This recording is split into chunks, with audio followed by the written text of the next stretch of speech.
Alright, sorry we're running a little late here tonight, folks.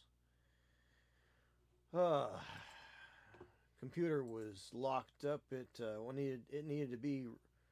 I needed to kick the squirrels into the cage. They kind of got out, so they were running everywhere, all over the place. So here we go. Alright, here we are. So welcome back to the Pocket Dimension, where we will be painting all the things. And what we are painting this time, we are starting up with the Frost Salamander, which is the monthly monster for this month, which is quite apropos for the weather we've been having. A Frost Salamander, why not? Alright, so here we go. Let me get over here so I can watch the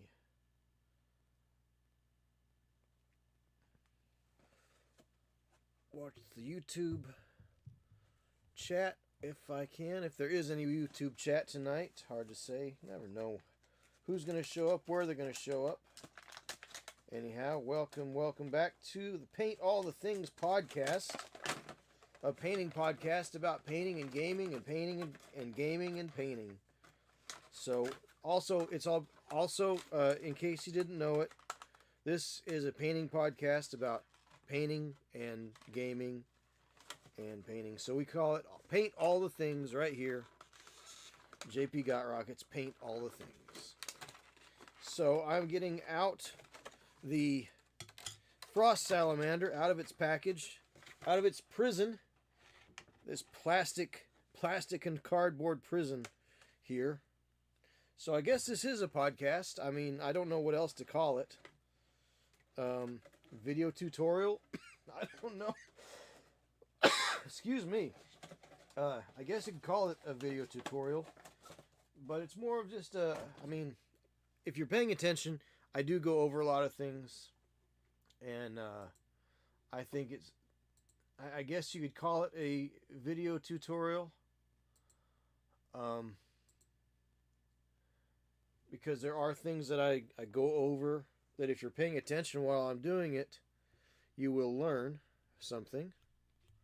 So I'm scoring up the base, the bottom of the figure right now, where it glues to the plastic round base. So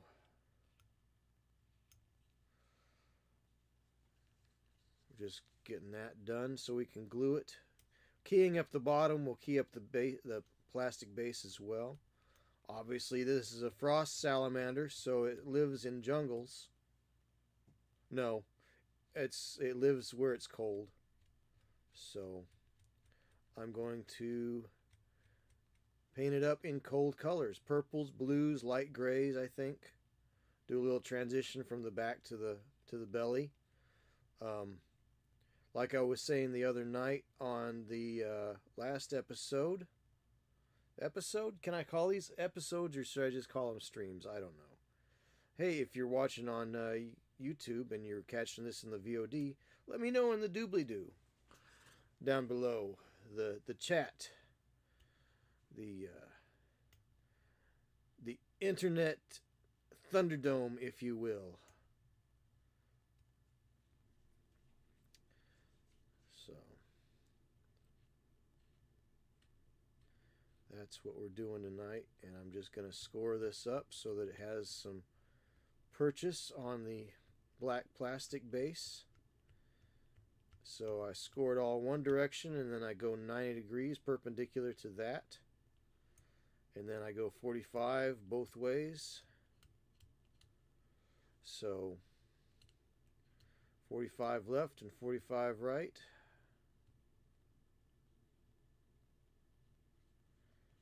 So there's straight across one way, and we'll go straight across the other way.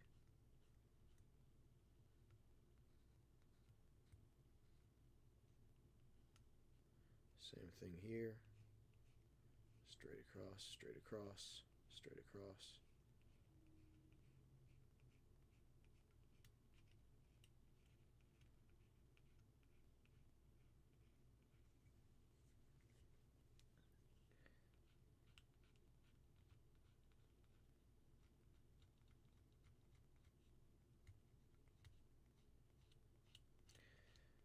So today was a pretty good day. Good full day of work.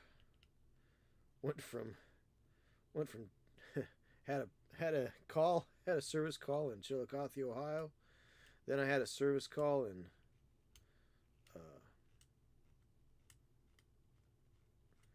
down south of Huntington, West Virginia, a little bit. Lavalette, I believe it's called. Laval or Lavalette, whatever it is. So I went down there, saw what the issue was. Of course, they didn't have the parts to fix it. They're kind of specialty items, so gonna have to order those up and get that. Go back on that. And then I had a service call. I had a survey for a service call right back here in town. So again, you never know what you're going to get into with service calls. So sometimes the best thing you can do is just make an initial call and kind of get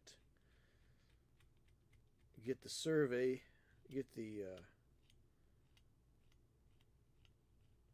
initial idea of what's happening, and then you've got to go and do the job later on, because you don't always have everything you need. You don't always have the time that you need.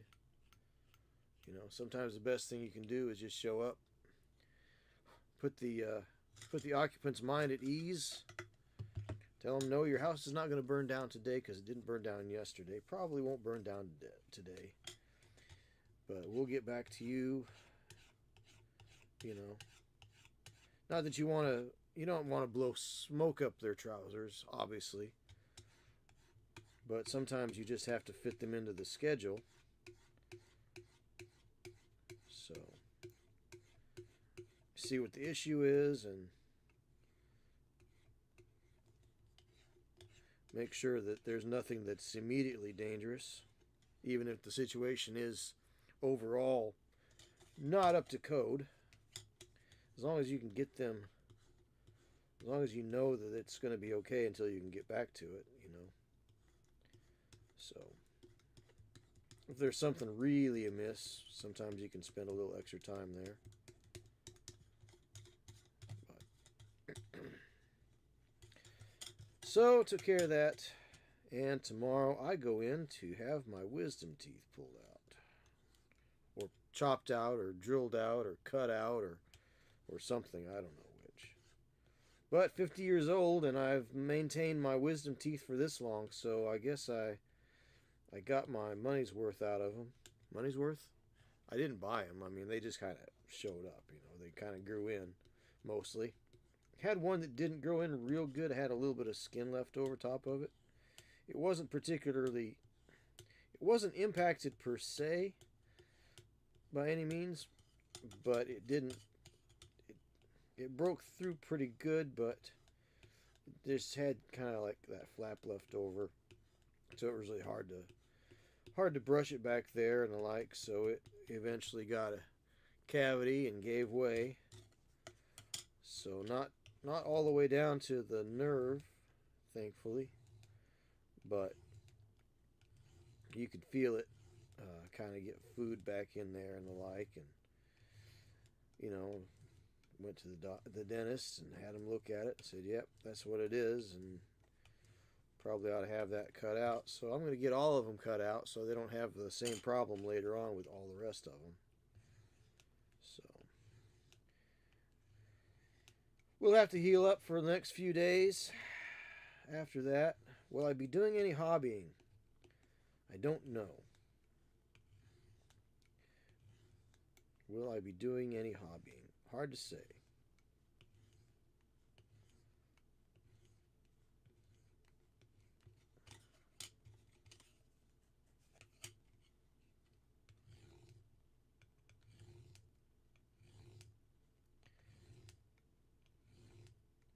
So after we paint the salamander completely, probably between this week and next week, we'll be going on our yearly sabbatical of a couple, 2 or 3 weeks. Catch back up in January. So have a little time off. Because how's the song go? Everybody needs a little time away. Which I would sing a little bar or two of it if I were solely on Twitch, but you know YouTube gets real itchy with that kind of thing. So not that I have to really anything to worry about. I'm not monetized on there anyhow, yet. I mean, I have 83 watch hours and 54 subscribers, so you know you got to have 500 subscribers, I think, and 1,000 watch hours. So I've got things I need to edit up and put out there. I just haven't had the time. I loaded CapCut onto my tablet, so that's pretty cool. I kind of like CapCut a little bit better than I like. I've got Olive. I think Olive is kind of like a knockoff DaVinci.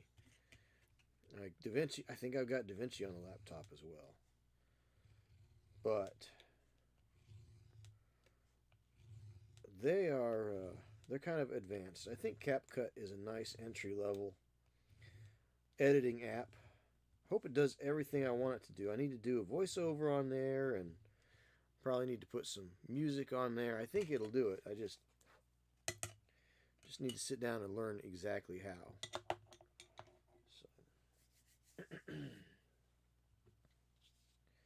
all right, let's see. Extreme power. So here we go. We're going to use some extreme power super glue.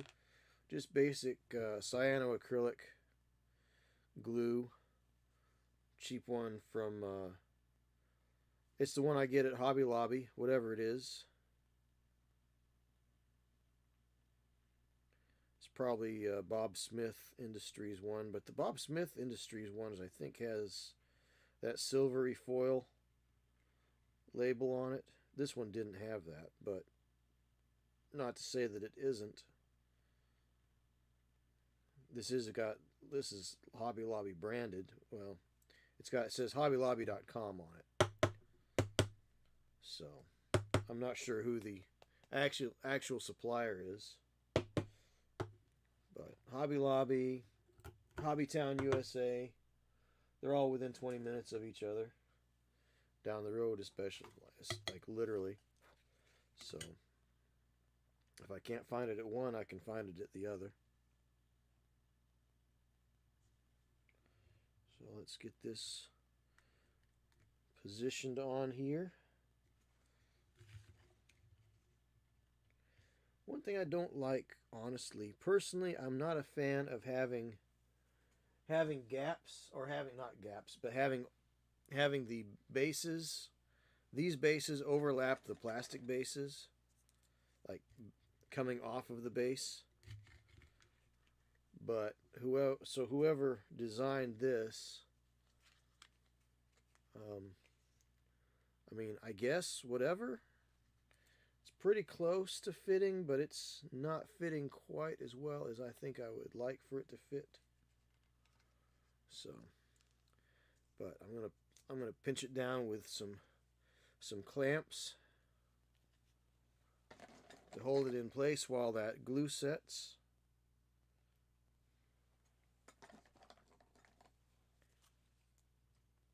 Probably do a little more gluing around the edges just to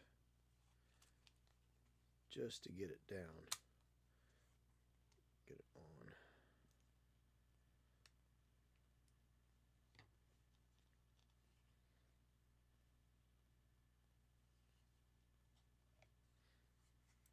So we'll let that set up before we go at it again.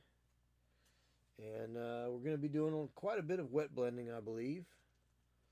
So I'm going to start out with purple on the back. So purple, moving on to indigo blue, moving on to middle blue, and then light blue and light grayish down to a white on the belly. Remember what I was talking about counter shading? How animals have that counter shade sort of camouflage on them? Well, that's what we're going to that's what we're going to try to go for here. So we're going to try to go for that counter shade sort of naturalistic coloration. Although there's not that many things that actually are blue in nature. There are, birds and lizards have feathers and scales that sometimes look blue. Um, but it's a trick. Look it up. I watched an interesting video on it a while back on YouTube, so check that out. How blue is not a natural color, and even if something looks blue, it's not that it's really blue. It's hard to explain. You'll have to look it up. Don't take my word for it. Look it up for yourselves. So let's go ahead and pick out our colors that we're going to be using on this bad boy. And I'll get some purpley purple here. And we're going to use, there's some game ink. I wonder if we could use game ink. No, I don't know if I want to use game ink. I don't know if I necessarily want to use game ink. We've got extra opaque. We've got game color, extra opaque. What is this? Imperial blue. That's good. Let's see. Oh boy.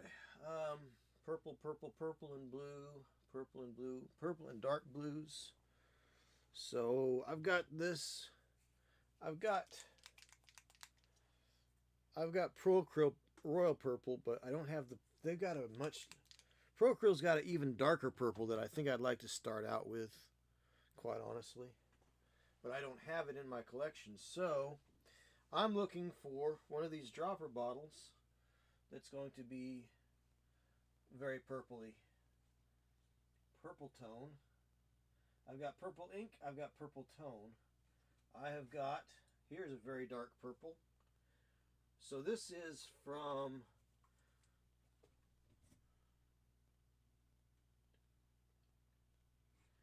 Death Knight Black has some purple in it, looks like. I've got a Necromancer purple, which is a very purpley purple. I've got a metallic royal purple. I don't think I want to use that. What else have I got here? That's an ink. Ink. Why do I have so many purple inks? Game color, here we go. Heavy violet. So there we go. Necromancer purple, heavy violet. Alien purple. Let's see, ultramarine blue. Let's see, I've got dark Prussian blue, deep blue, and crystal blue. Let's see where this takes us. I have all the blues and all the purples out now, I guess. Not all of them, but we'll see. So, this is heavy violet. We got Necromancer purple, which is a red, more of a red purple. I don't want to go red. I want to go more bluish purples.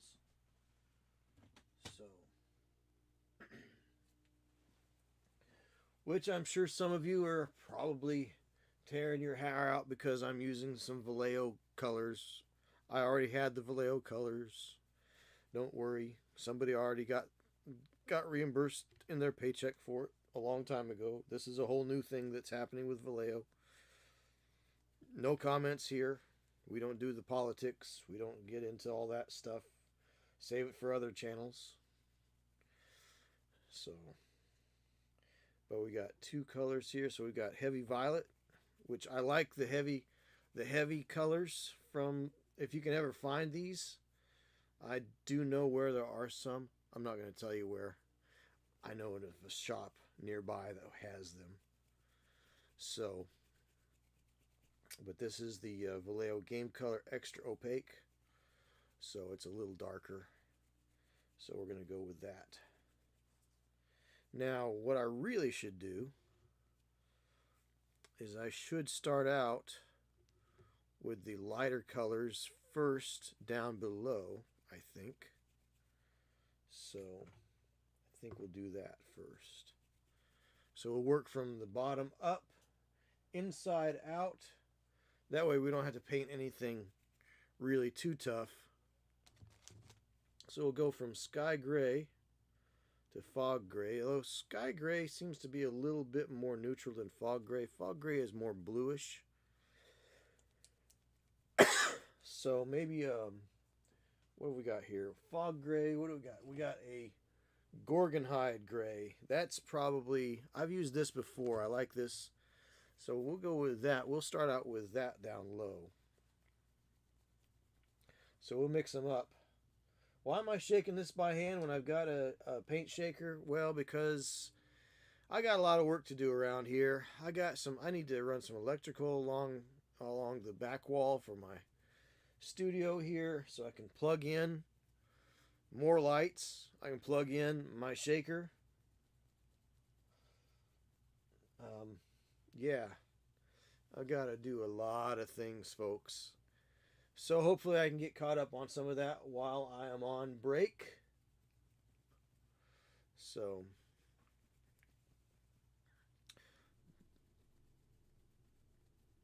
looking forward to that little break between next Thursday will be the last stream for a few weeks before the new year. Everybody needs a break. I'm going to take a break like I always do, and then we come back in January. Sometime in January, probably towards the end of January, we will be celebrating 3 years on Twitch. So we'll have our third anniversary show sometime in January on Twitch. Lots of great gifts to give away. So looking forward to that. So definitely show up. It's going to be another marathon style stream. I'll be streaming it on YouTube as well, of course. But the party happens on Twitch. Just to let you know. Alright. So here we go. Gorgonhide by Army Painter War Paints from way back in the day. Because I've got enough paints. I don't need to buy every new paint line that comes out. Even though I would really like to. Unfortunately, I'm not made of money, independently wealthy, or otherwise swimming in cash. I'm sure somebody out there is, but he ain't me. I am not that privileged. I work for my money, honey.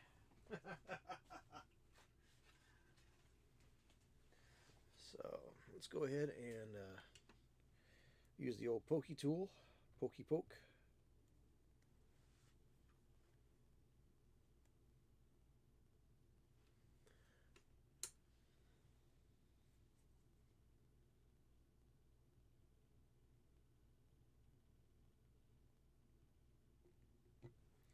And I think instead of really using much in the way of water, I'm just going to go with Merlin's Magic Medium from Cuttlefish Colors. This is some of the greatest stuff I've ever used. Definitely get yourself a bottle of this if you can. Obviously, you can order it. So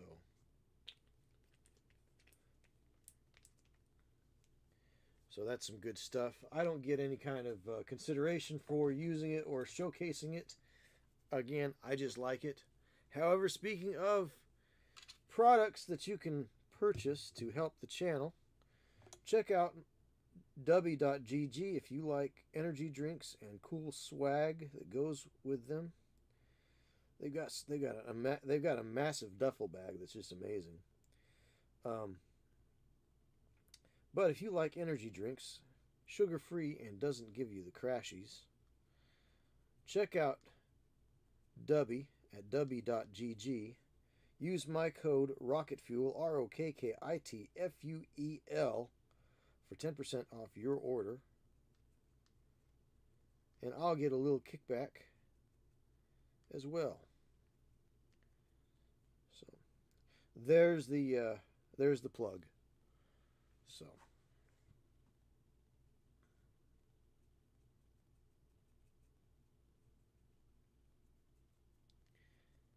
there is the plug. Now it'd be nice if they didn't have. I'm going to use a bigger brush. Got to cover more territory on this dude. It'd be nice if they didn't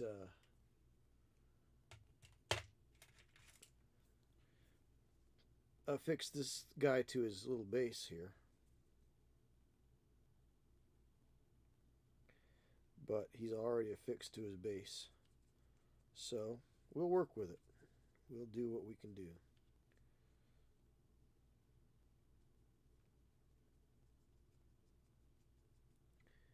And we'll just paint it right up as best we can. Try to reach in to all the hard to get places here.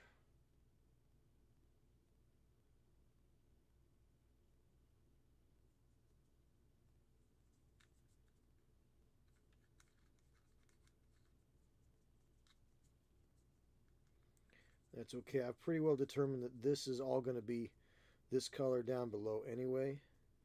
So I'm not too concerned about having to, I may use some of the old speed paints, the speed paint 1.0 line, to maybe do some gradient work on his moving down towards his belly.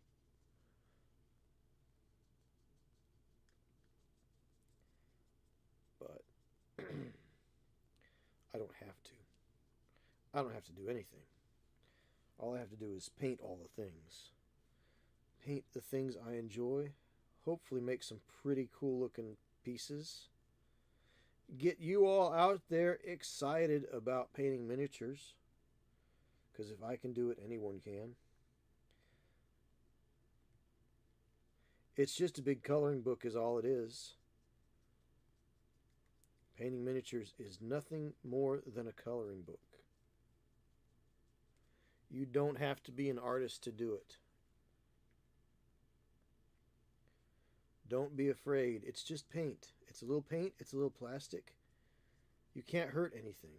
And if you don't like the way it's going, well, you can change it. There are no rules when it comes to putting paint on plastic. The only rule is to put paint on plastic, to do it, to paint all the things. That's the only rule to be concerned with. There are no paint police that are going to come to your house and cite you because you put a odd color combination together. Excuse me. Just will not happen.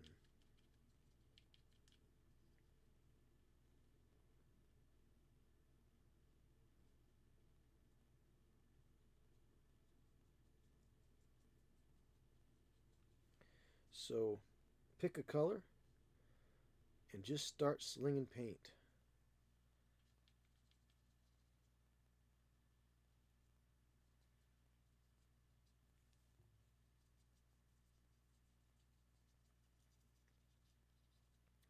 Just get it going. Now there is a bit of a mold line here. These figures do tend to have mold lines and gaps where things have been put together. So let's go ahead and just really quickly address this one mold line because it's really noticeable. A lot of the other ones aren't quite as badly noticeable. So we're going to go ahead and let's put the palette out of harm's way here.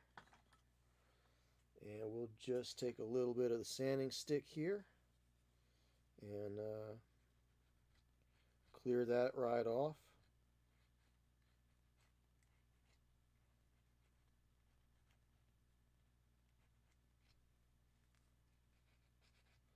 Even if we don't get it all the way, we'll make it much less noticeable. Much better.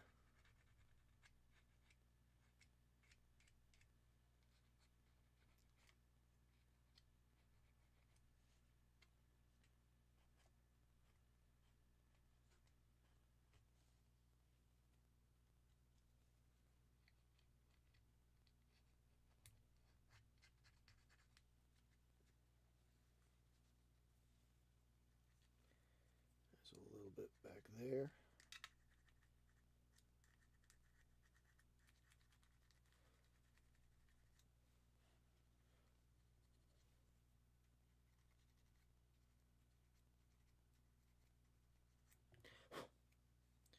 And it looks like I've got a little bit of paint right there on that, but that's okay. We'll fix that. No big deal. Like I said, it's just paint and plastic. You can't hurt it. Cannot hurt it at all, folks. Like Brett and Casey say, paint bravely. D D D D D D D D D D. Because that's how their podcast.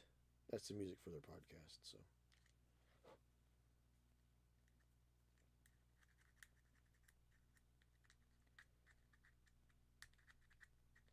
And of course, on Tuesday nights, you should probably be tuning in here on YouTube to Dave Taylor and Jake Krajewski's Build, Paint, Play, which is a show, a podcast about the hobby industry, the hobby gaming industry.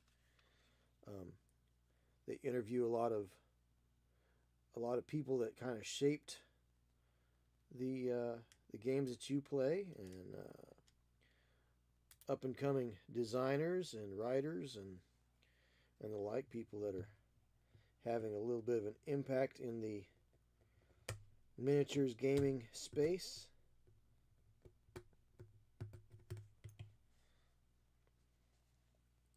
So definitely check out Build, Paint, Play on Tuesday nights at 7 o'clock.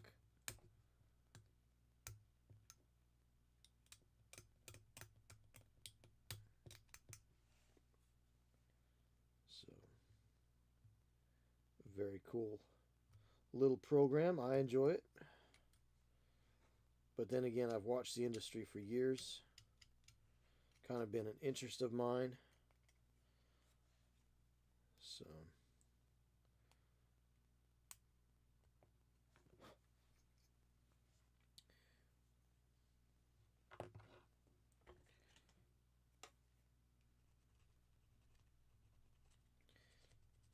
learning who the movers and the shakers and all the players are, the writers and designers, people that are creative.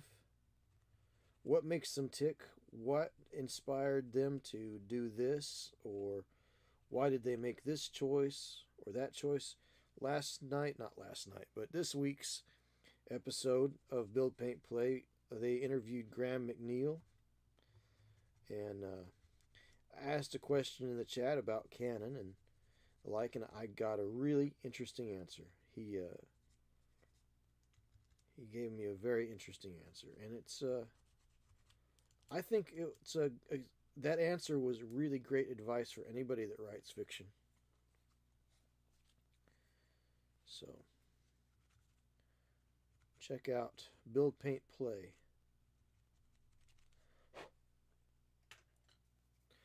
On Tuesday nights at 7 o'clock, right here on the YouTube.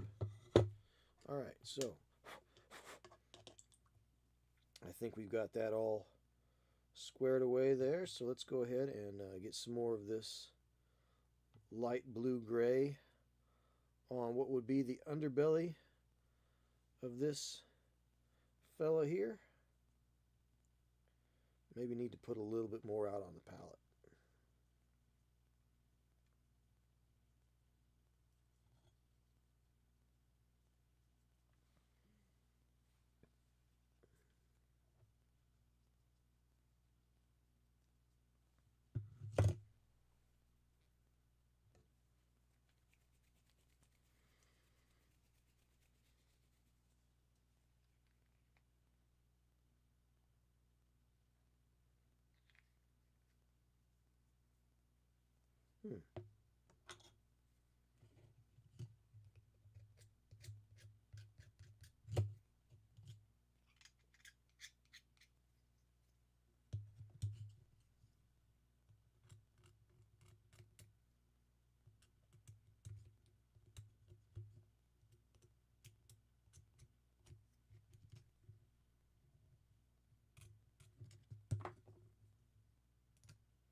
So I'm thinking that if you painted this figure in browns and greens, brown tans and greens, it might look like something designed from ILM for Star Wars, So just because a figure is branded a particular line, say maybe a line that's known more for fantasy figures, don't think that you can only use that figure in fantasy games.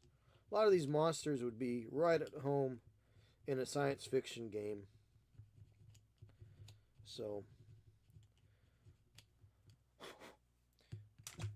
don't pigeonhole yourself into thinking you can only use certain things for certain games.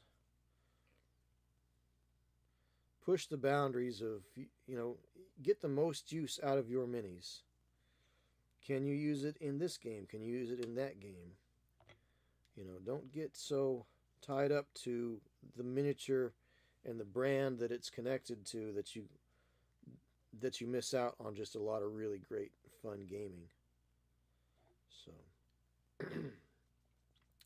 probably definitely use this in a game of maybe Space Weirdos, possibly.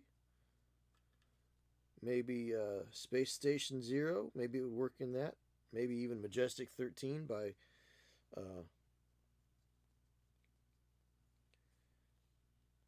Snarling Badger Games. Again, not sponsored or anything.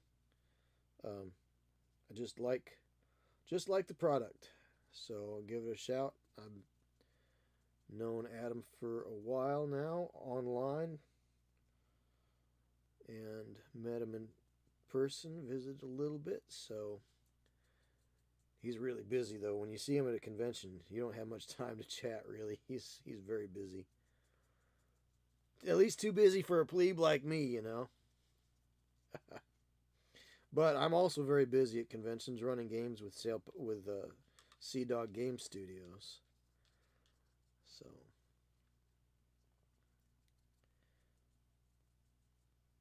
Sea Dog Game Studios has two main games as well as line of terrain for the games and for many other purposes as well. If you like BattleTech, there's 6mm science fiction terrain that Sea Dog Game Studios sells. Again, I don't get a cut here. I do work with them from time to time, but I don't have a sponsorship deal with them. So yet we've talked about it, bounced it around, but nothing's quite come to fruition. We're just so busy, Everybody is busy, so it's hard to really get that stuff squared away. But I get to go to conventions on their dime. Well, I work for it. I don't. It's not free, Nobody goes for free. So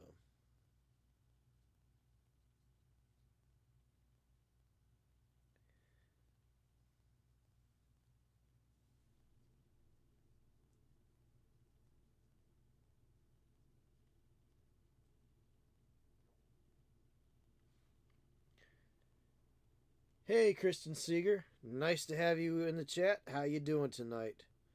Thanks for stopping by.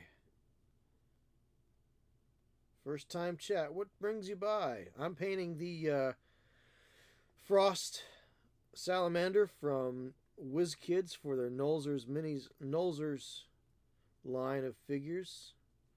This is the monthly monster, which if you are a subscriber here on Twitch, you are automatically put into the drawing each month that I do to give the painted figure away to one of my subscribers. It's a way to kind of give back to the people that are putting some skin in the game. So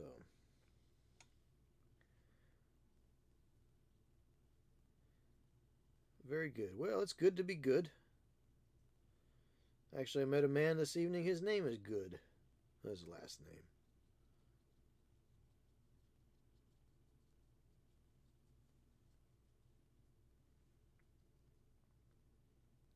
So I need to stop painting and let that dry up. And then I'm going to go ahead and switch up to the fog gray, and we're going to go on up the body here. So what I'm working on, the way I'm painting this is in the counter shading method of, if you look at, like, say, deer and the like, you'll notice how they have a white underbelly and a brown shoulders, legs, outside portions. So they're darker on top and lighter underneath, as opposed to the way things normally are shaded, which is darker underneath and lighter on top. Well, that helps break up their silhouette when they're in the woods and hides them from predators and hunters and the like. And I've had several hide on me, I will say. So now we're going to go on up to the fog gray here. And we're going to get out quite a good amount because we're going to try to cover quite a good portion. Painting your first model, so just trying to get some ideas. Great. Well, what model are you painting? There are lots of ideas to be had.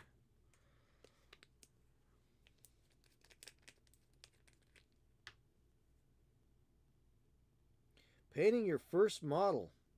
That's exciting. Now, are you artistically inclined to begin with, or is this something you decided you'd start doing now? So that's pretty terrific. I think you found a really great hobby, by the way.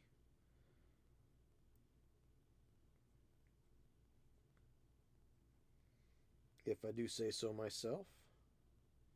So here we're going with this next level of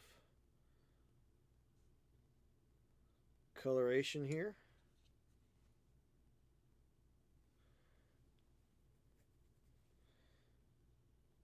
So is it a military model? Is it a gaming model? Is exactly what sort of thing are you painting? And hopefully I can add a little bit of encouragement. If you have pictures, if you have an Instagram and you post pictures of it on, you're more than welcome to share it here. I also have a Discord, so if you hit !! Discord, it will bring you up to the Discord link where you can put pictures in, and if you have questions about how to do something, we can be a little bit more specific for your needs there. It's a great resource. All right, so 6 different Star Wars kits you need to paint for Christmas. Wow, that's ambitious, I gotta say. So which Star Wars kits would those be? Because I do like me some Star Wars kits. I have quite a few, I just haven't gotten into them yet.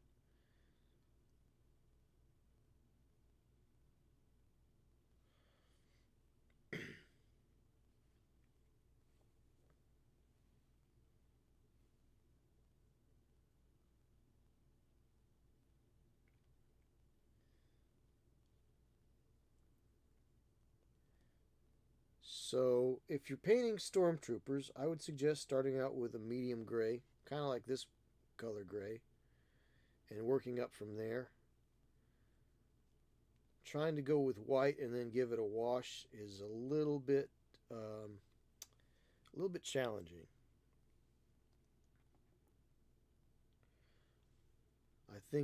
I'm sure you'll do just fine with whatever you're working on.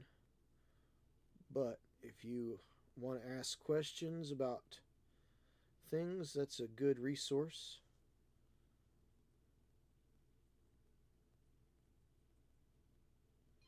Right there.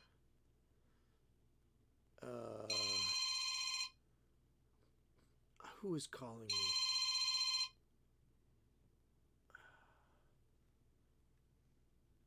Don't call me after working hours.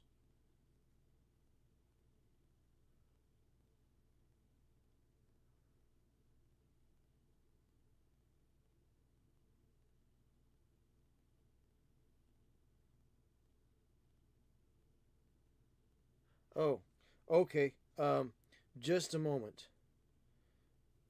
Um, I need to take this call. Just a second.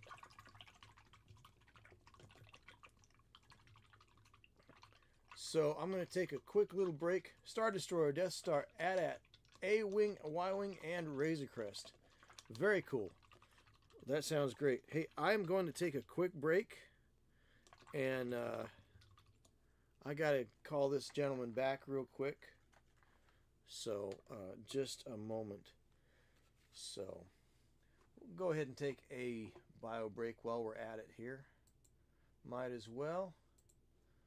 So just hold on tight. We'll be right back.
Ah, well, that would be why. Thanks, DD. I forgot to turn the sound back on. So, anyway, what I was saying, Kristen. Uh, yeah, there I am. So what I was saying was that some things already have some paint apps on them, so it's just a matter of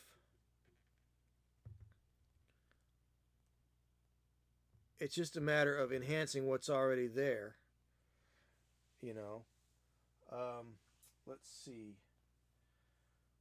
I've got an AT-AT out in the other room. Let me go and get the AT-AT that I did some years ago. It's kind of not in great repair, but let me just grab that for you.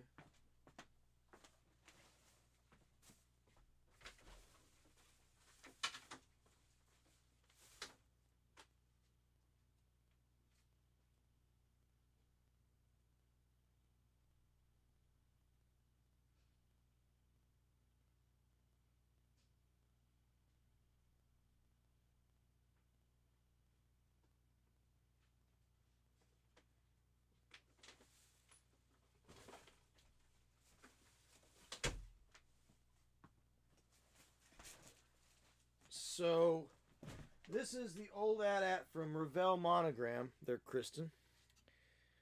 Oof. Wet paint. Urgh. Find a place to grab or I'm not going to disturb the paint. So, this is the old one from way back in the day because I'm old. And this is what we had. The guns broke off here, the cheek guns. But I wasn't really sure how to paint this up when I was doing it. But what I did do is I looked at pictures. And the great thing about Star Wars stuff is that there are pictures upon pictures upon pictures. So remember, though, that you can weather things with thinned down paint, blacks, grays. Here you'll see some rust colored paints, little orange and brown mixed together to make up some rust. And then you can just streak it down. Remember,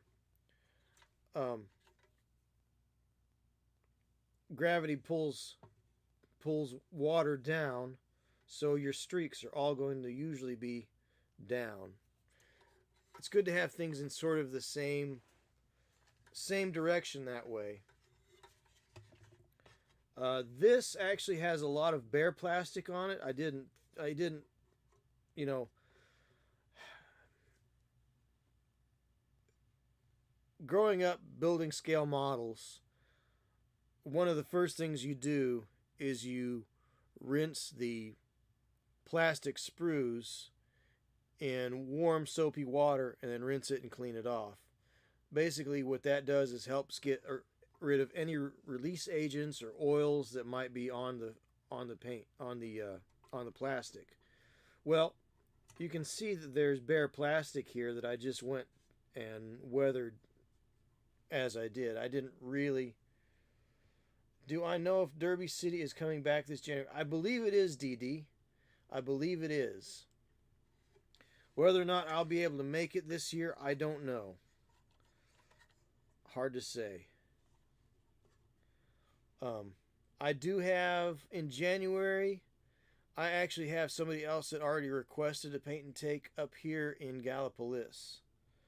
So that might be the thing. So, but Derby City, I believe, is coming back.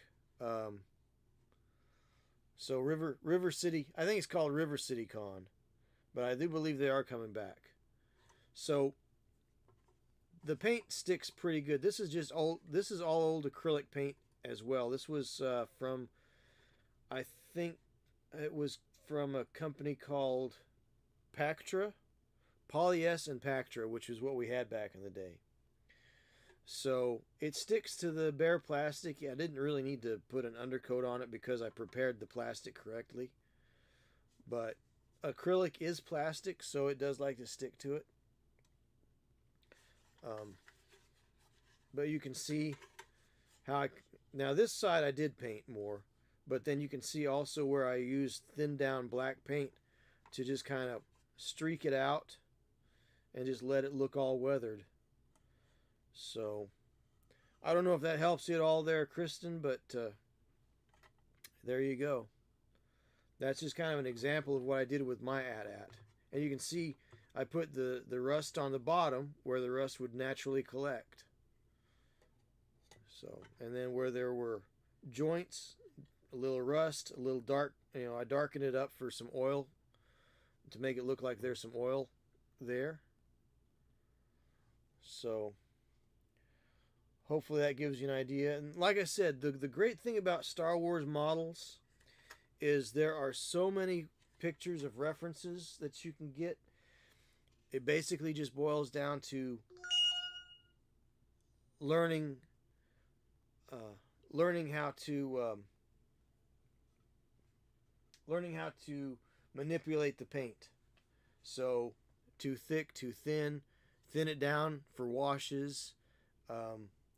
That's really what it boils down to. So anyhow, all good. All good. So, excuse me, I've got to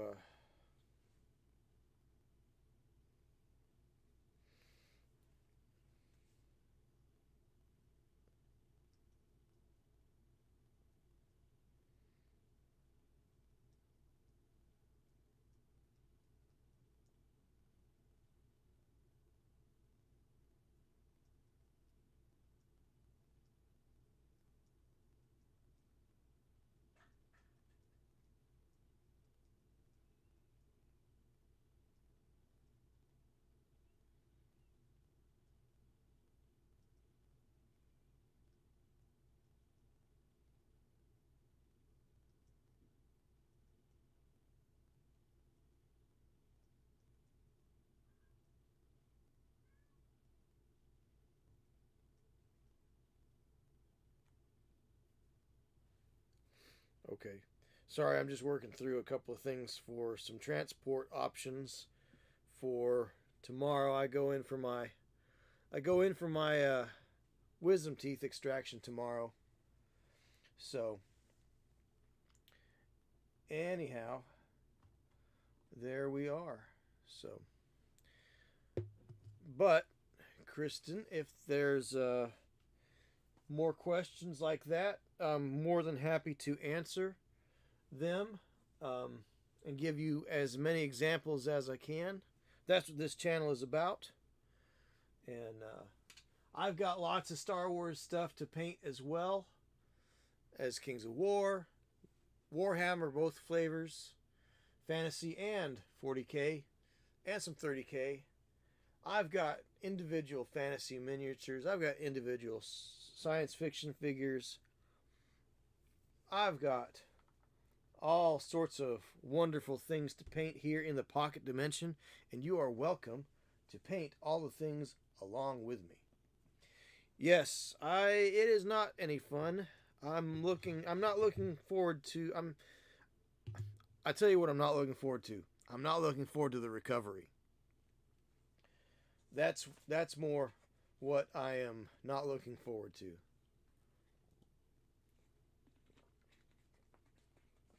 But I think I'll feel better to have them gone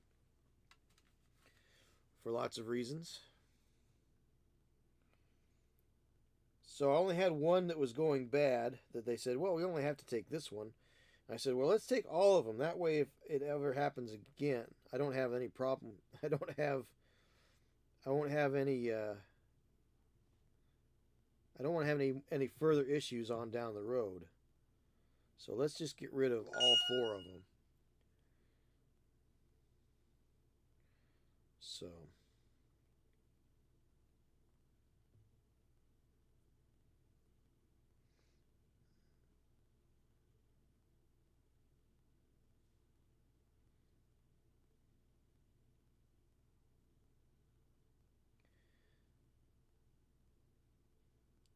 So that's the story.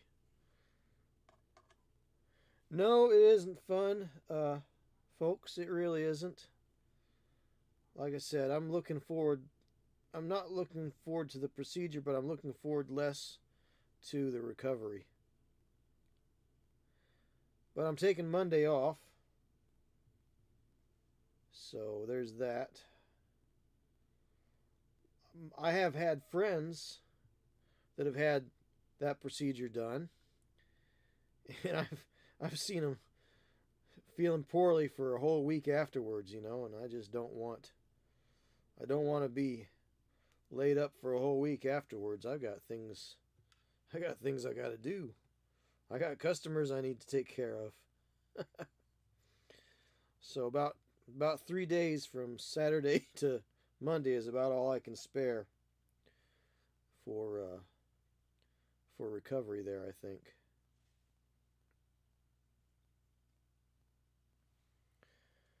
Need to stream while I'm coming out of anesthesia. Oh, I no, probably not. So I'm going to tell the people that are driving me up there. I'm going to tell them I am not responsible for the things that I may say while under the influence or coming out of anesthesia. I am not responsible for any non sequiturs, strange things, uh, rude things. I refuse to be responsible for anything that I say while waking up. I just hope that I don't say anything rude. I really don't. I really do. I mean, I really do hope that I don't say anything. You know what I mean.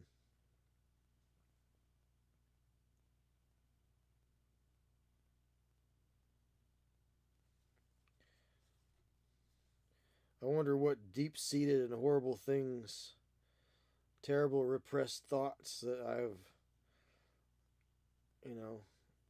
got that are going to sneak out while I come back around.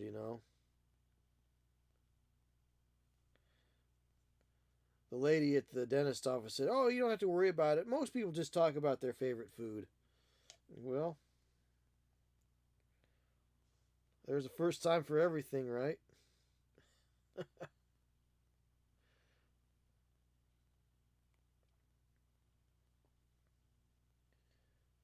Oh well. It would be funny. That would be funny. Well, DD, I don't have to stream every bit of my life. This is about it. Me with a paintbrush. That's about all I get to stream. But it's good to see you back in the chat there, DD. Appreciate you stopping in. I saw where you've been doing some streaming again yourself. Looks like.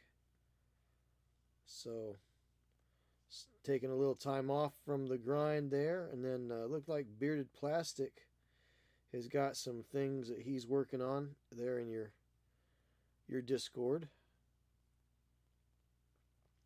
Folks, you need to be following DD Minis.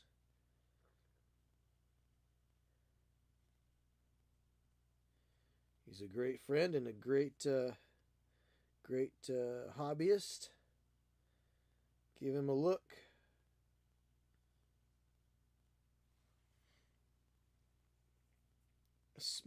Soup is gonna be my friend. Yeah, ice water.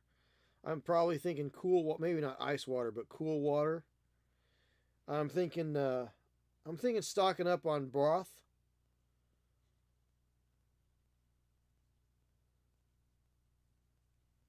I've got soups, maybe broth even.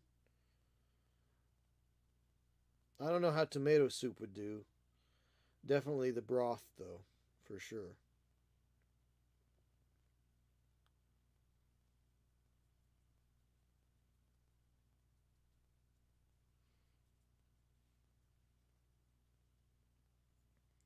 Once I got moved and settled into my new planning space, I couldn't help but stream. Yeah. that's kind of what I was thinking. Is you probably got settled in and got your place all squared away there, and that's nice to hear. A little easier when you have a little bit more of a easier place to do it. You find it helps you find your happy place, you know. Where we have Happy DD. So that's good.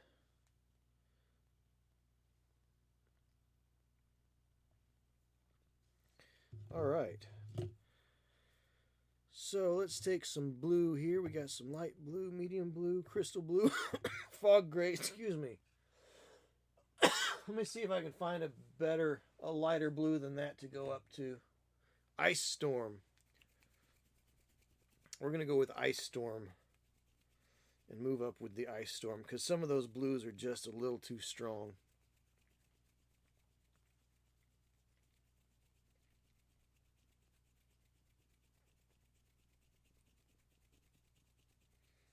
So we're going to take this Ice Storm color. That's a little bit more blue. And move right on up from the fog gray. So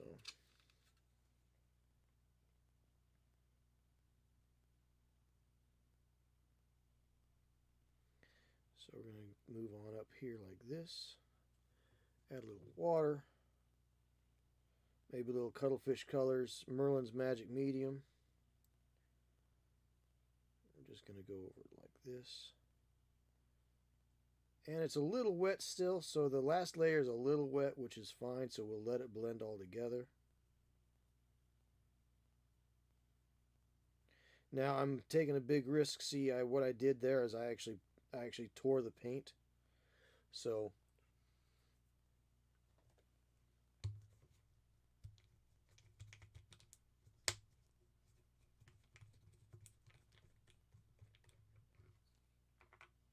the problem is if you go too fast and you don't let the previous layer dry all the way, you can wind up rolling it up and tearing it as you put your next layer on. So it was starting to do that a little bit. So I want to maybe slow down just a hair. So let's see. It would have been funny. New painting space couldn't help but stream. Yes. I hate doing. Yeah, me too. Me too. It's just a matter of letting the paint do its job and not going too fast. I was trying to get things to wet blend a little bit, but the values are so close. I don't know if it's the right thing to do. I'm just trying to get to a place where I can get that more vibrant blue going.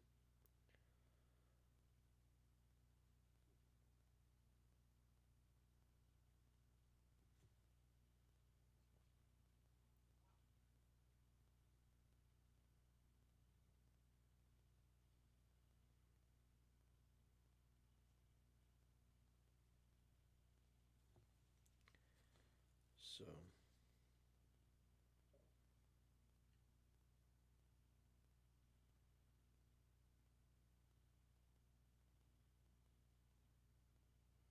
got a nice little in-between shade going on there, so that's good. But I think what I want to do is I'll start out with dark purple on the top and start working my way back down. But I think I need to let that dry up before I start that. Or else we'll just have a whole gummy old gooey mess. And I don't want a gooey mess with all sorts of torn paint.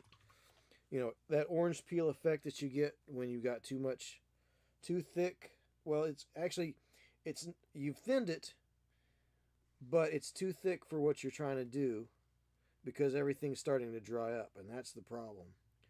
You may have your paint thin enough to work with, as you should, but if you start putting it on while the other layer is drying, you have that tendency to get that weird orange peel effect, and that's just no bueno.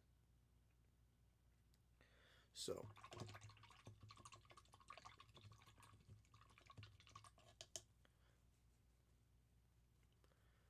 all right. So let's let that dry up. While we're doing that, I don't know what else I can work on. Oh, let's see. Well, what can I do while we let that layer dry?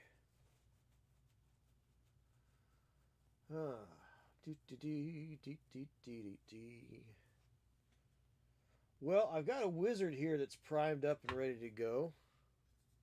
Problem is, do I have a wizard in gray? I don't have a wizard in gray. I don't want him to be gray, though. I want to use some other color. Not that I have anything against gray wizards, but they're so kind of overdone, maybe? Let's see. I've got other things that I can paint, but they're different color schemes, so I can't use what's on the palette right now. Oh. Well, maybe we'll just let it dry. Any progress on my wargame? Other than just being in my head, I'm having some troubles working out anti-tank weapons. You know how vehicles work. I'm having some trouble figuring that out. I had some ideas, and I meant to write them down, and I forgot them. So, but yes and no. I haven't written anything down, but yes, it's still developing in my brain. So,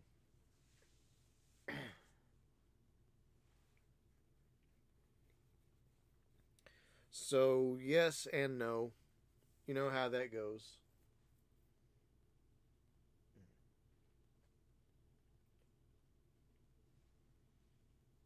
Personnel carried anti-tank or other vehicles. Anything that can penetrate or destroy a tank. And I don't want to just copy the way Workshop did it back in the day. I want to have like well, there's things I want to have to get that good flavor, like, you know, my thought is this, right? So, um, what good is a gun that doesn't kill anything, right? So why should I have something that has very little chance of doing its job when in the far-flung future you're going to have such a close arms race that a blaster, like a hand blaster from Star Wars, should probably be able to blast right through, say, an M1 right now, right? Um, so it's just a matter of trying to figure out, you know, what I'm thinking about doing is using something like a 2d12 under or equal to number. That's kind of what I'm thinking of doing. So tanks and APCs, anything with treads, any kind of vehicle really. So light vehicles, yeah, like personal, like las cannons and rocket launchers, all that kind of thing. Um, Basically the stuff you'd find on a 40k battlefield. Um, Melta guns, only I wouldn't be able to call them melta guns, obviously. I want to make something where people can use the toys that they already have, just in a different, maybe not, I don't want to call it a better way, just in a different way. Something that feels a little bit more like your elites are actually elite, as opposed to being stuck to a D6. Everything's a D6 in 40K. Why? We've grown past only having D6s in our collections. You know. So I'm thinking, but yeah, definitely personnel carried anti-tank, crew serve stuff, all the stuff that the Imperial Guard has, las cannons, auto guns, all that kind of stuff. Heavy Gauss cannons, like say Necrons have the heavy Gauss cannons. The Eldar have their weapons. It's not so much that I necessarily want to scrape off the paint and put new things on things that belong to workshop, but I want people to be able to apply my rules to what they have in their collection, if that makes sense. So I have to have an idea of what each kind of weapon can do. Is this a weapon that only has half of a chance of penetration, or is this a weapon that is absolutely made their primary weapon, their primary purpose of that weapon is to actually destroy tanks? So basically it's not a matter of, it's not like I'm approaching it differently than say one-page rules, right? One-page rules looked at what Workshop had and said, well, let's scrape off the serial numbers and we'll just kind of do this thing, and we'll work out the mechanics this way. I'm coming at it from a different point where it's like, okay, you have a weapon, you need it to be this tough. Now, as far as points values, I don't know if I'm going to use points other than just, well, put it on the table and see if it looks right. Trying to work out points values for the thousands of figures that are in workshop stuff, that's a fool's errand. I wouldn't even try. So I think my rules, I want them to be more of a guideline, because I don't want to codify everything. I want, this is the troopers that you have, elite, basic, and just rabble, sort of a classification. And these are how the weapons work. If you hit something, they have to make a save. Their save is based on the kind of armor that they're outfitted with. You can also have cover saves, obviously. But the thing about a lot of that stuff is, why do you have a 2-hit roll and then you minimize the level of damage you've done with that hit roll by rolling again to see if you penetrate? In the far-flung future, anti-personnel weapons need to be anti-personnel, right? So your bog standard assault rifle or bolt gun or whatever you're using needs to be able to kill what you're shooting at.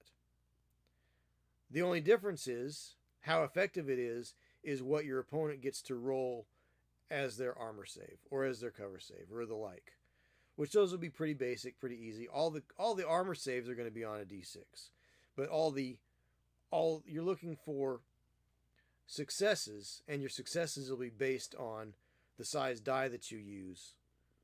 So, because your better troops are going to have more chances of success, and your lesser troops are going to have less chance of success, right? So, and I really haven't figured out how I'm going to work on say like heroes, and I haven't really figured out how vehicles are going to interact with their vehicle-sized weapons. But most vehicle-sized weapons are already anti-vehicle weapons anyway, so, you know, you got that.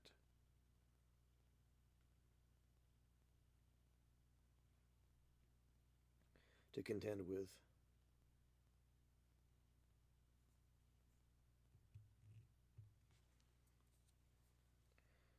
So a lot of tinkering to do, and a lot of it's in my mind, in my head. I've got some things written down, but you know, I'm always doing something else while I'm thinking. Like if I'm driving, well, it's hard to. I mean, I guess I could go voice to text or something, but I'm just not a fan of voice to text. I just don't want to manipulate my phone while I'm driving, fiddling around, looking for the app. No, thank you.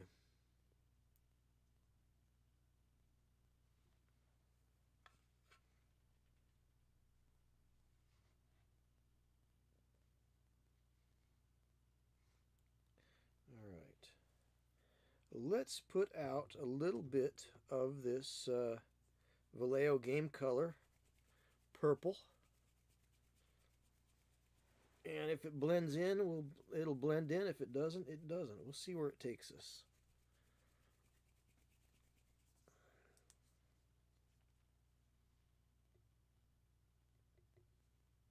But why do you have two rolls when you really need only one? So let's say you have a lot of successes in shooting. Great.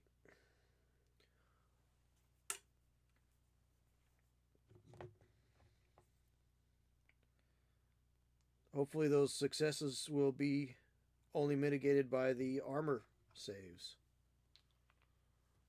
And if they have bad armor, well, I hope they have a whole lot of guys. So like orcs, yeah, they better have a whole lot of guys, right?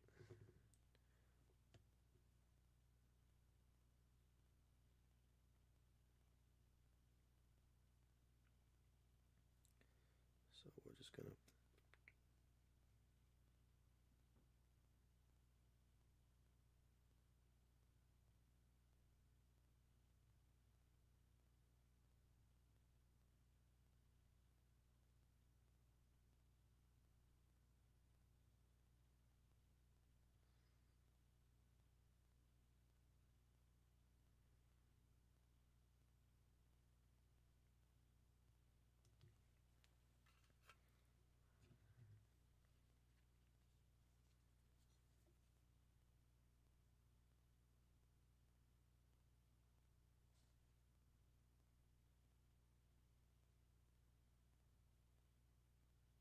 So that's just kind of the plan. I've got a lot of ideas. Lots of ideas, but I haven't really gotten anything written down. Because after I write it down, then I know I'm going to have to publish it, and then I got to figure out how to do that.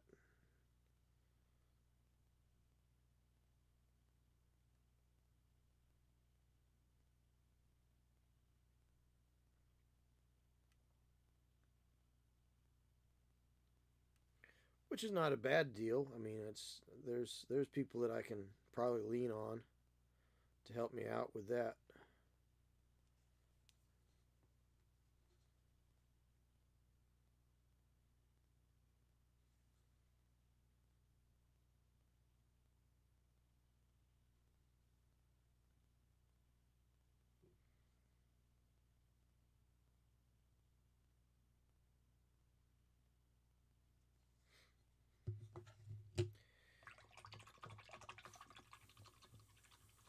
Let's mix a little bit of dark Prussian blue into this purple. I don't know that it's as dark as I would like it to be.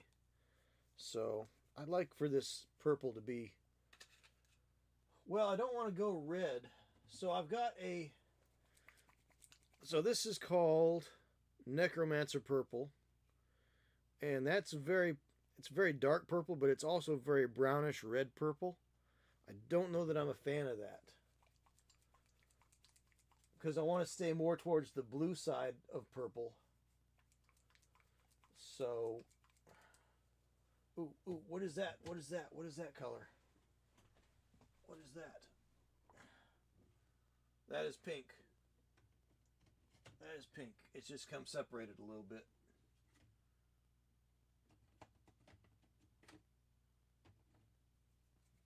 Oh, another bottle of Oak Brown. Hello. Hello, my friend.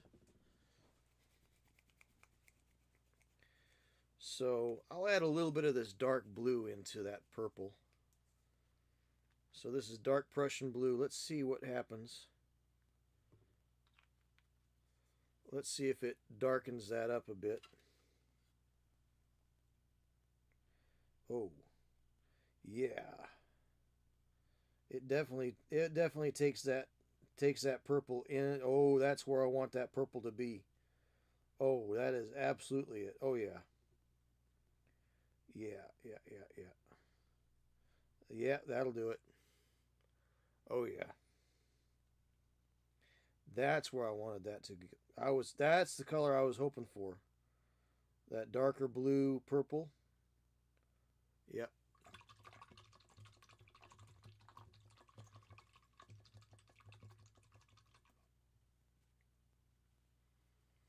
So let's take some of that. We're going to go right down this way.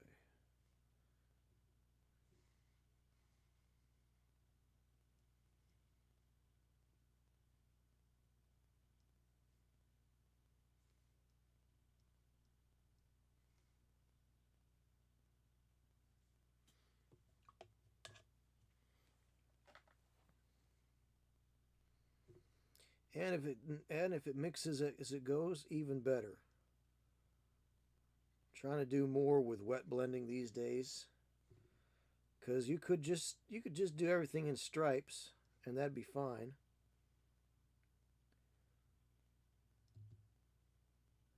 But getting that wet blending going on, that's a whole nother level of voila.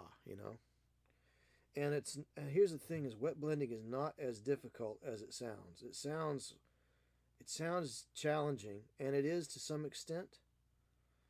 The hardest part is making sure that you take enough wet paint to be able to make those blends.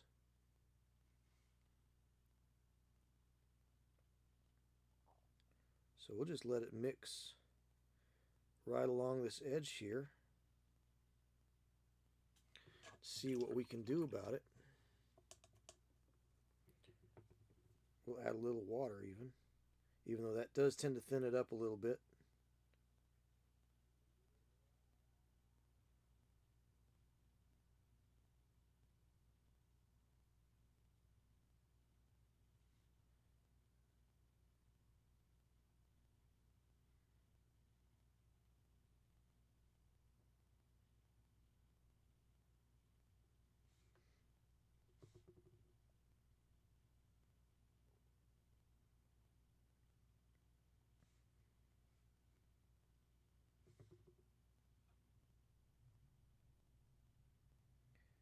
Yeah, very cool. Very cool.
Soon my first minis in oils, nothing but oils. Nice. Very cool.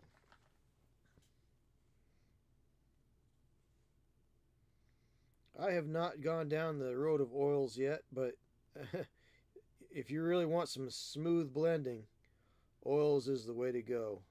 Absolutely, 100%.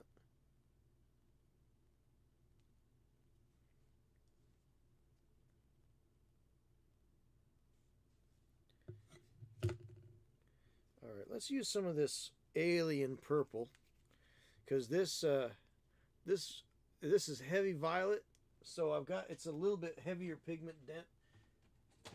The pigment is more dense. There's more in it than there. So I'm gonna go with the Army Painter War Paints alien purple, and then I think I will use the other part of that triad, which is, I believe it's Toxic Boils. Grimoire purple, perhaps? That's more that red side of things. So, no. Mutant hue. So, that's more that. That's the triad there, I think. But we're going to focus on the alien purple right now. See where that takes us. Done plenty of oil washes, just not straight painting. Yeah. Well, I mean that's kind of the next next step, isn't it? You know, you start out with wash, and then you say, well, this is pretty neat. Let's see where this takes us. And then next thing you know, you're actually using oils to paint with. So, but I think you'll get some nice, super nice blends out of that.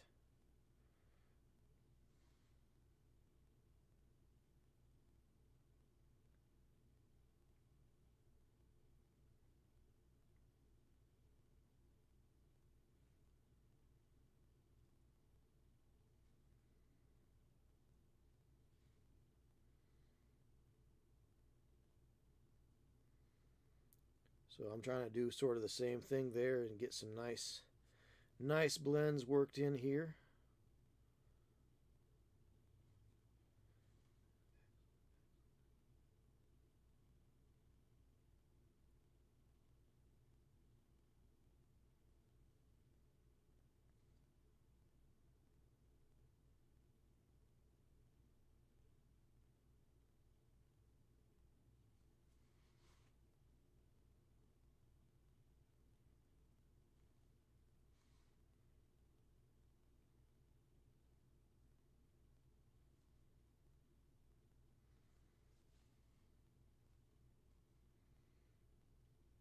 Now this isn't exactly the way I would normally wet blend, but we're going to see where it takes us. This is about experimentation, folks. We're just going to see what happens. We're going to mix up an intermediate color and see what it does.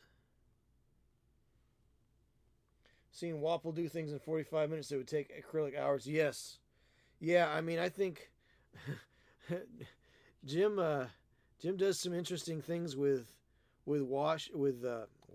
oils, and I think sometimes he just keeps on playing with it just to show how far he can push it, you know. So yeah, he's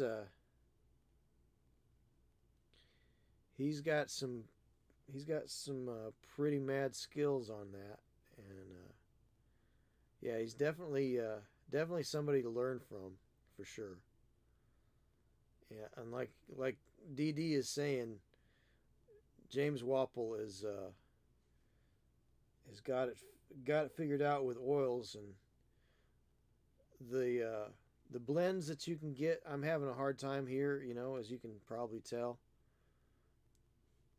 The blends you can get with oils are it's easier to work and get those to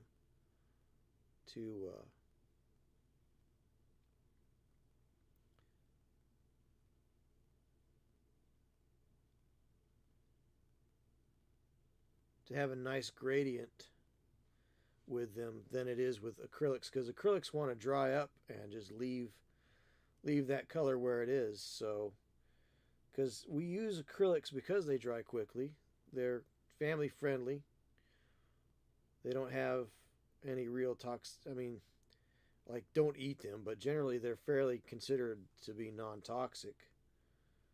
So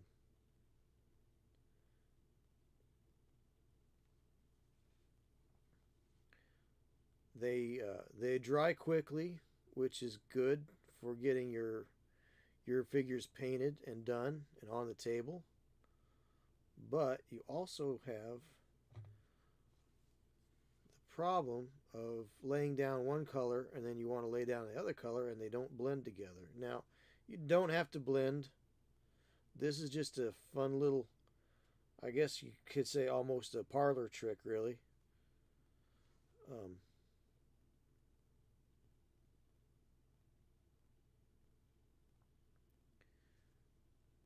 in that it's something you can do.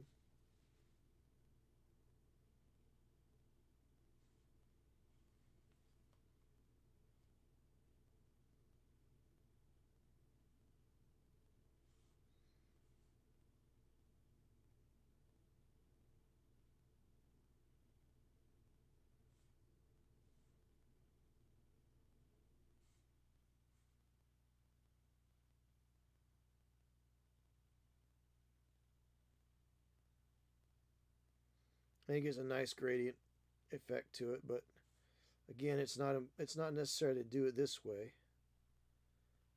This is just a way that I happen to be doing this one. Now, a lot of times I will do layers. So I like to work in layers generally. But when I have so much large real estate like this, it is just so much fun to just to use it and wet blend with it, because there's a lot of territory on this little guy. So I got to be careful because I'm getting anxious again. So I need to let that sit back for a minute and not get so excited about it. So I'll take a little bit of this kind of a third down this way.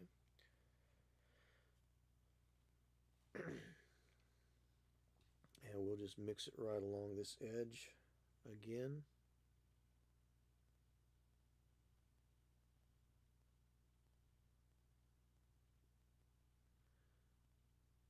But yeah, James Wapple is a genius as far as getting people to think about painting differently. Even if you don't paint oils necessarily, James will get you in the mind of seeing what he does with oils, and then you can try to do it with acrylics or even switch over to oils. What he does is absolutely incredible.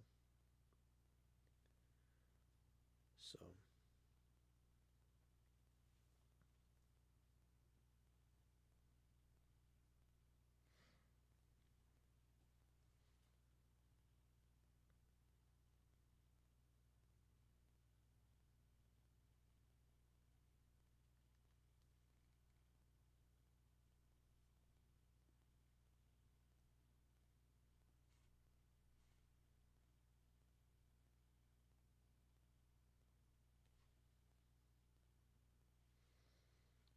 So this may actually be a very quick, there might be a very quick paint job on this guy, since there's just a certain way that I wanted him to look, and I'm kind of getting that.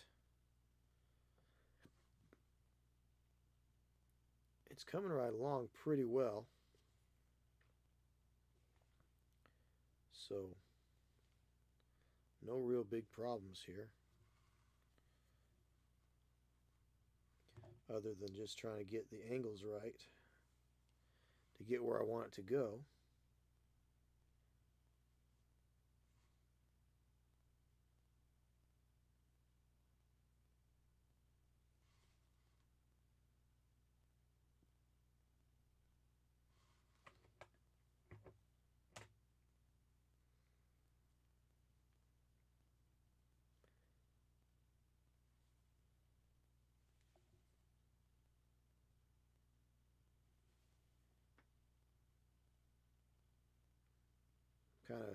Kind of working out towards a more lavender sort of a purple on the bottom, isn't it?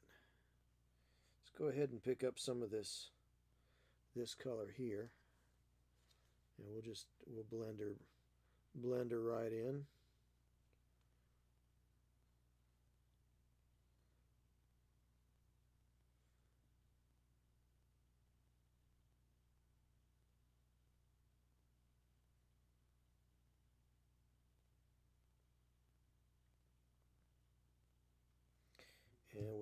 we'll go back to some of this. Let's go back to this Gorgon hide. Let's pick up some Gorgon hide here and redress the belly a little bit.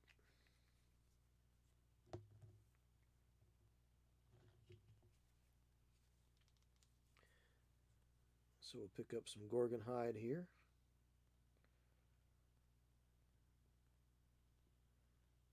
Take that back, maybe blend it off this way.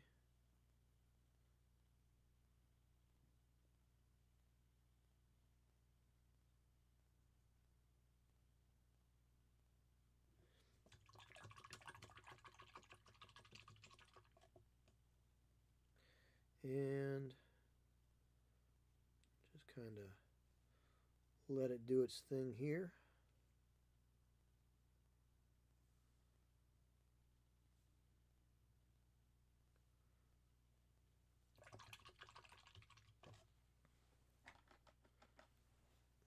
Pick up some more of the storm gray, work it back out this way.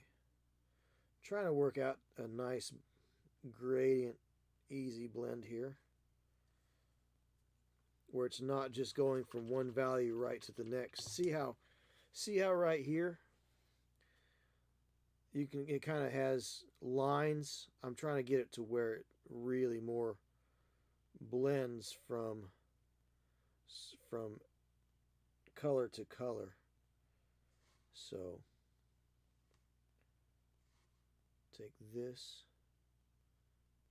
like that.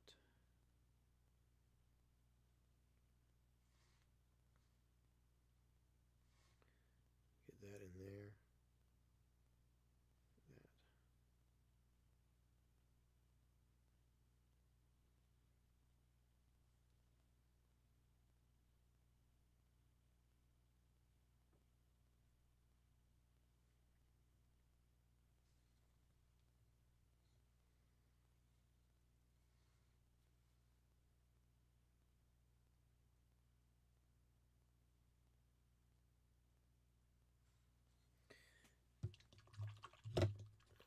Submit anything for the Squidmar Open. I don't really know anything about it, to be honest, DD. I really haven't heard anything about it. Don't know much about it.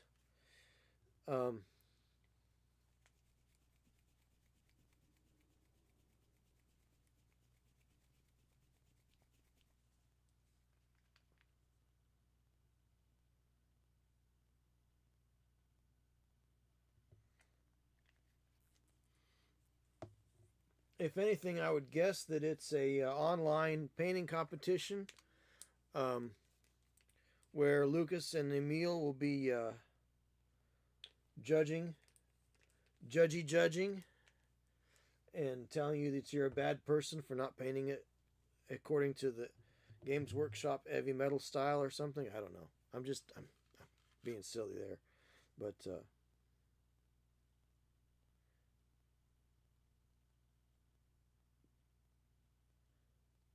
No, I don't really know much about it to say one way or the other.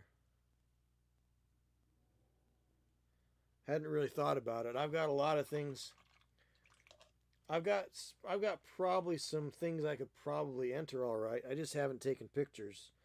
I'm trying to up my picture game, my photography game. So Black Friday, I braved the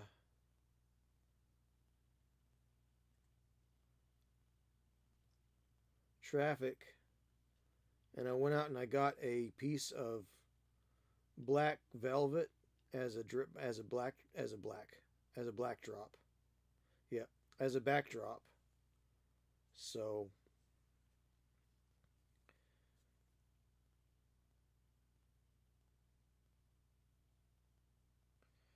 that's kind of not a bad thing, you know.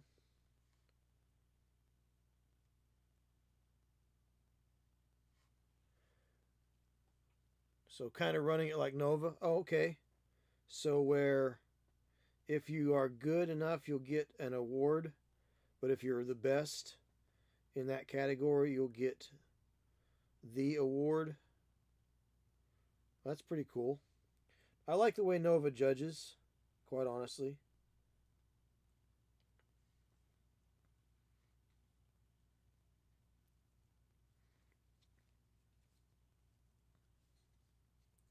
So the Nova judging, if you're not familiar with it out there and listen to JP Ramble Land, um,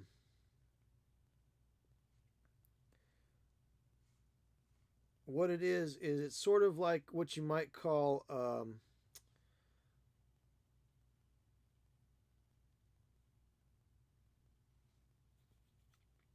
state fair sort of judging, where like if you were to submit your grandma's cranberry cobbler recipe, you might get a blue ribbon. But because you got a blue ribbon, it doesn't mean that nobody else could get a blue ribbon. It just means that it meets the standard of what a blue ribbon is. So that's kind of how the Nova Open painting competition works. So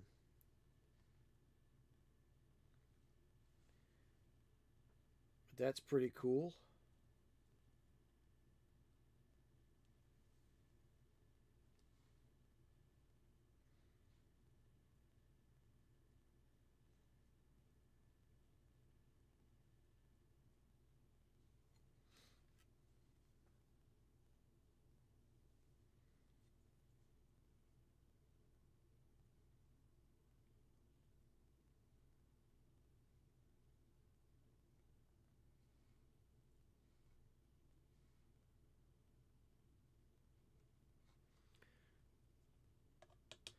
More for feedback going to the beginner category? Sure, absolutely.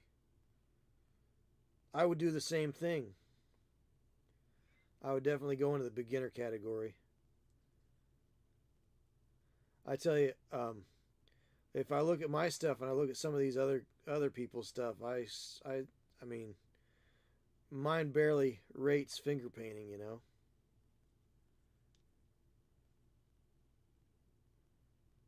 I'm not bad, but I ain't great. I'm good enough, but I ain't no Eric Swinson. Don't really want to be Eric Swinson. I'll be myself. Thank you very much. You could be the next Harrison Ford. How about I be the next JP Gotrokkits? So somebody said to Harrison Ford, he said, you could be the next so and so. He's like, I'd rather be the next Harrison. I'd rather be the Harrison Ford.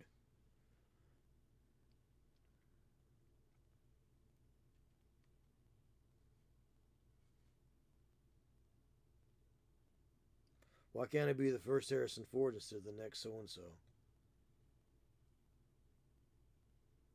Good point, right? Why try to be somebody else when you can be yourself? Be the first of your kind. Be the first of your name.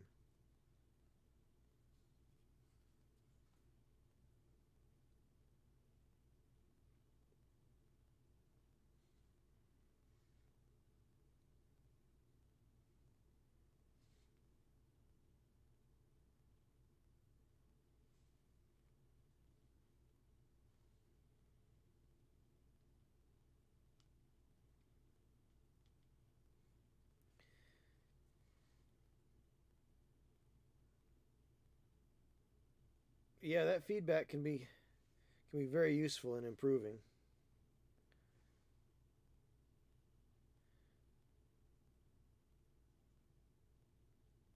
It's definitely helpful sometimes.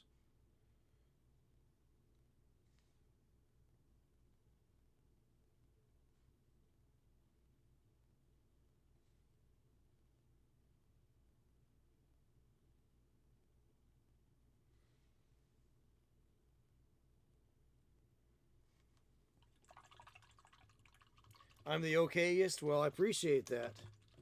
I try to be the okayest. You know, mediocre is a skill and a talent all of its own, I gotta say.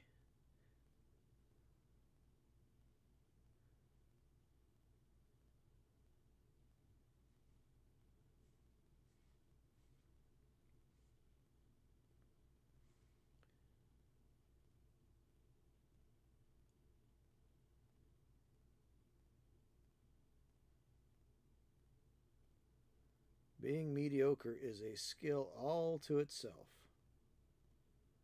And you know what? I am glad to have that skill. I am blessed with the gift of mediocrity.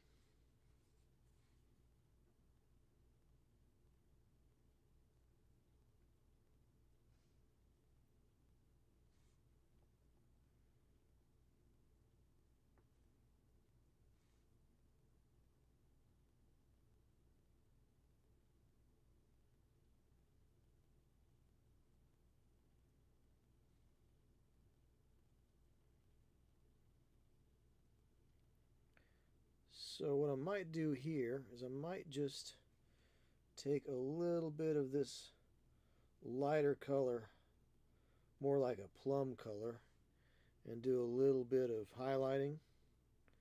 Blend that highlight out just a little bit. That'd be pretty cool. I want to stay inside the same value, but I want to also highlight that without it necessarily looking like I want it to highlight, but I don't want it to look like I'm highlighting it, if that makes sense.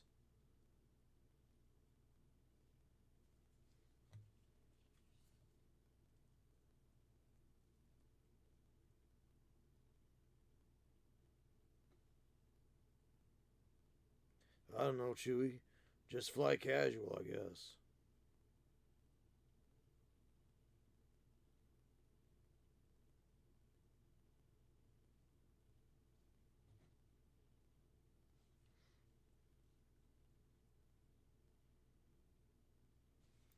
That's the thing about painting anything, whether it's a canvas or a miniature or anything like that.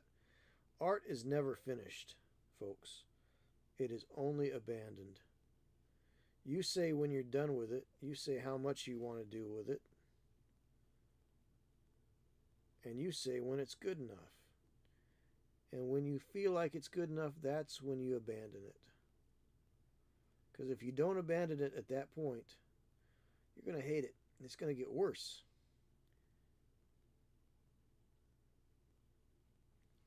So, make sure you pick the appropriate time to abandon your artwork. Where one more stroke will ruin it, and one less stroke won't be enough. About 5 hours just on Mortarian's wings. Oh yeah, yeah, I saw those. Those are looking good. What are you? How are you doing that? Are you blending? Are you wet blending? I saw. It looked like I saw some washes work. You're working some washes.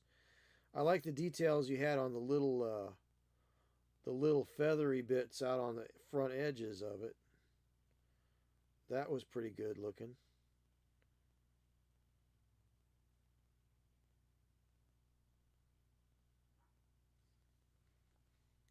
So I like that. When on Discords, do you post for tips? Because this Death Star definitely needs some help. It looks okay far away, but not close up. Look at the look in the pit. The pit is where you get. I believe it is on the. I believe it is the pit.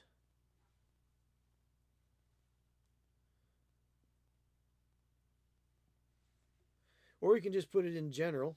That's fine too. And just say what you're looking for. But I think the pit is where I have people go for.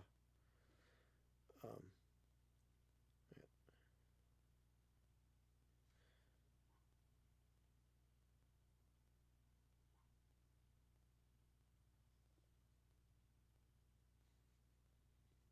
generally speaking.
Working on them now. No washes, all glaze. Nice, nice. Glaze is... I am not a fan of glazing, but I've been glazing a little bit while I'm doing this wet blend here. Glazing is tedious. That is not my favorite method.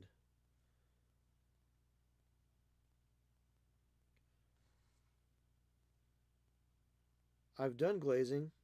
I've done glazing to get like diaphanous effects. Like if I wanted to have like a cloak or a sleeve, like an elfin sleeve that was kind of easy to see through. Not really see through, but sheer. It's a way to build up so you can get a sheer effect.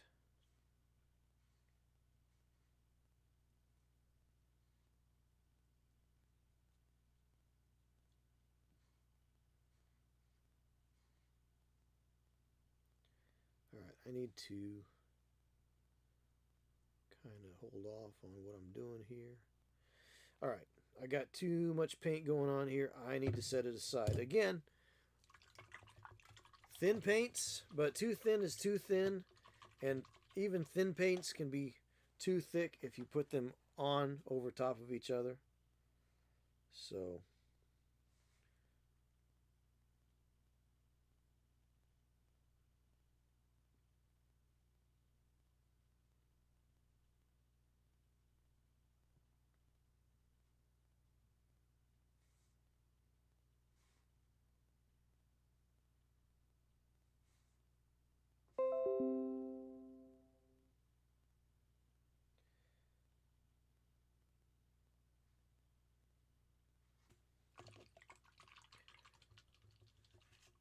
no washes, all glaze. Let's see. All right, give me just a moment. Let's see if we got some tips for the Death Star. Let's look at the Discord here. So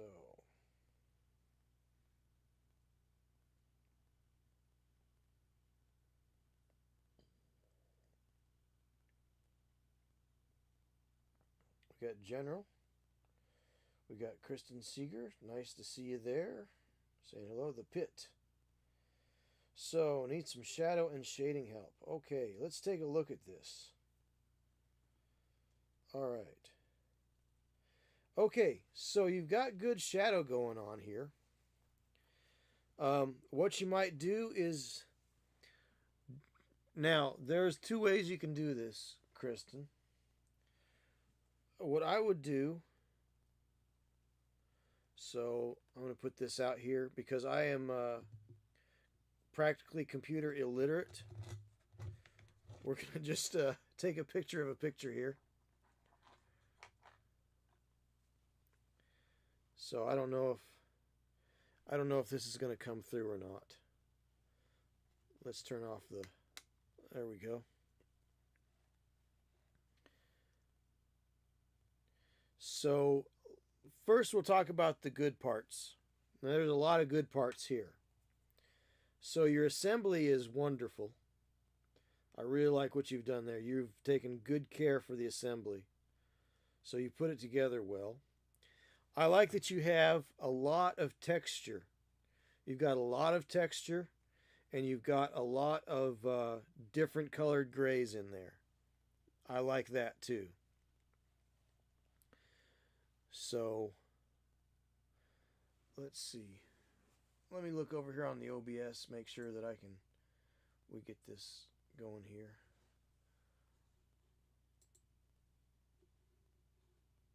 So, it's still a bit bright, isn't it? See if I can hold it away where it's not so glaring. Let me see. Oops.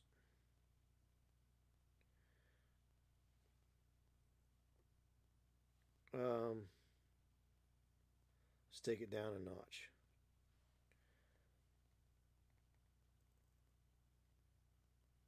let's see. Yeah, so that's a little bit, might be a little bit better there. So you see all these panel lines here? All these panel lines. What you can do, there's a product called Nuln Oil.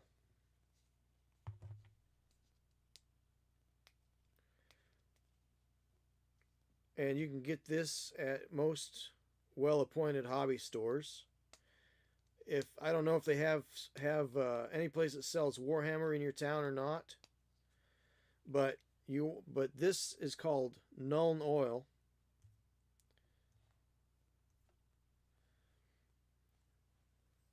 Okay. And it's a wash. And what it does, let me show you what it does.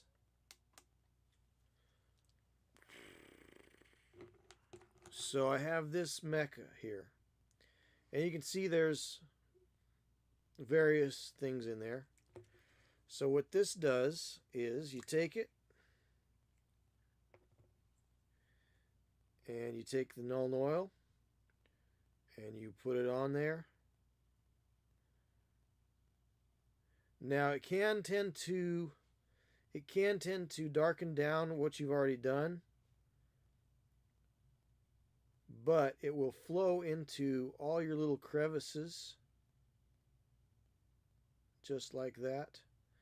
And then you can let it dry, and it'll dry down in the recesses. And then what you can do is you can go back after that's dry, right?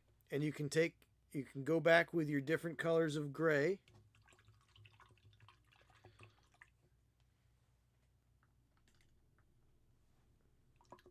Excuse me just a moment, let me wash this out. You can take your different colors of gray, and you can take your dry brush, and then you can just dry brush your colors of gray back over there, because you've got a lot of different colors of gray, and I really like that. So it looks good and beat up, and it looks, I mean, it doesn't need to look super great close up. It looks best far away, I think, personally. You might just clean up maybe just the disc a little bit, the emitter disc right here. You may just clean that up a little bit, but I would definitely use some of that Nuln Oil and let that wash down into all these crevices. Now you can even thin this down with a little bit of water, and it'll go right into those. Conversely, you could even use black ink to do that. Either way. But you've got a lot more good going on there. Dark tone and Gundam markers for panel lighting. Well, there you go. You are right. You're right in the wheelhouse already, then, Kristen. You are where you need to be. It just needs to be a little bit. Just don't be afraid. You know. Like I said, I really like the texture you've got going there. And I like the different colors of gray that are kind of showing through and kind of mingling. Looks like you might even have a little bit of rust color, maybe some brownish gray in there. But I would just make the laser emitter disc. I would clean that up a little bit and make that pop, because you want that to be more of the central focus. And I think that will take you closer to where you want to be. That's just my opinion. But I would go ahead and I would do black lining, give that wash, do another quick dry brush just to get some highlights going on, and then just clean up that disc a little bit. I don't know if that's helpful or not, but that's my opinion, and I think you already know how to do a lot of that stuff from what it looks like. So the newer Nuln Oil is glossy compared to the old version. That's unfortunate. So instead of using Nuln Oil, let me show you something else. Instead of using Nuln Oil, since DD is telling us that it's glossy, you don't want to use anything that's going to be glossy. use this instead. This is Army Painter. Well, where is it? I've got it right here. Here we go. Nope, that's not it. Here it is. Nope, that's the green tone. Well, anyway, there it is. Dark tone. Haha. So, instead of Null Oil, get this. This is Army Painter Dark Tone. It's called a quick shade.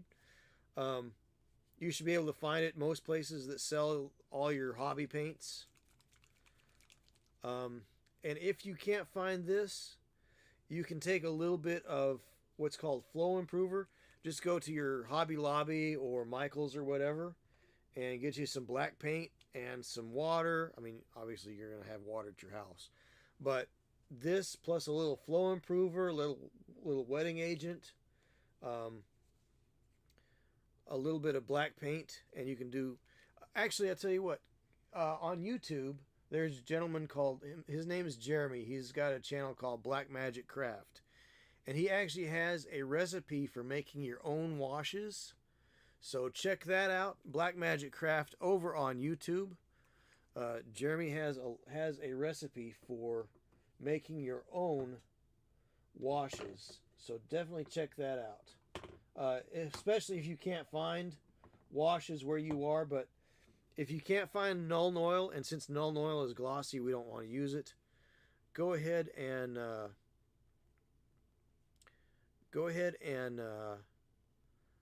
see if you can find the Army Painter Dark Tone. So they have several different tones. They have Flesh Wash, which is kind of reddish. They have Strong Tone, which is a very dark brown. But Dark Tone is more their black color. So try that.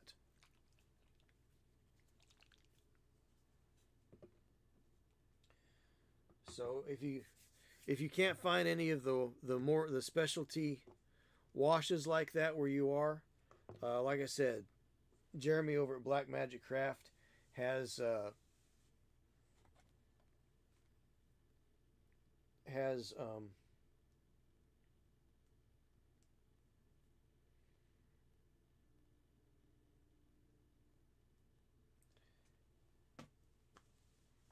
oh, you have War Paint Dark Tone. Well, there you go, Kristen. You're on the ball. You got it. Just a moment. I need to respond to this.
All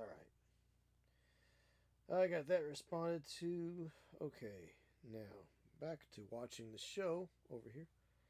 Yeah, so Kristen, you're on the right track. You got the things you need. So be brave. Be brave. You can do it. I have faith in you.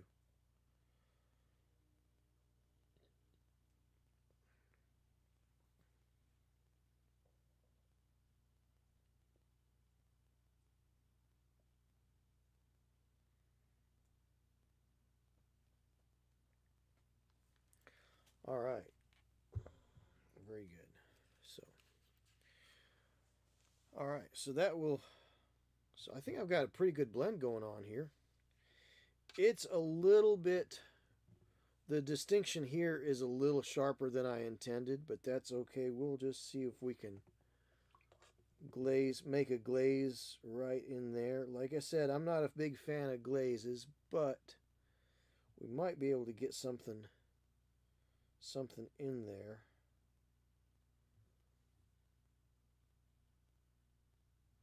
Where it's not quite such a sharp delineation. So I'd like to get this gradient done tonight. That way I can focus on the details on Tuesday night. And then on next Thursday night, I want to do the basing, which I'm looking forward to the basing. Because it's wintertime and I get to base with snow flock.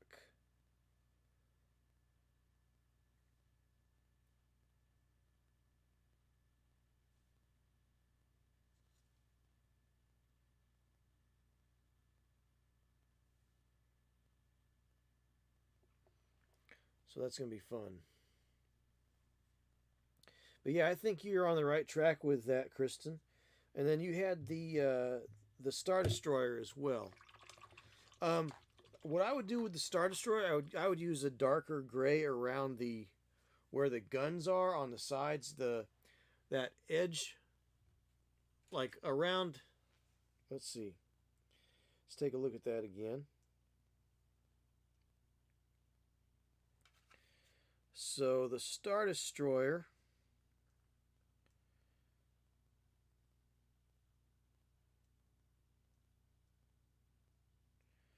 So the Star Destroyer looks pretty good. You might do the same trick. Oh, let's move the the Salamander here. So if this is your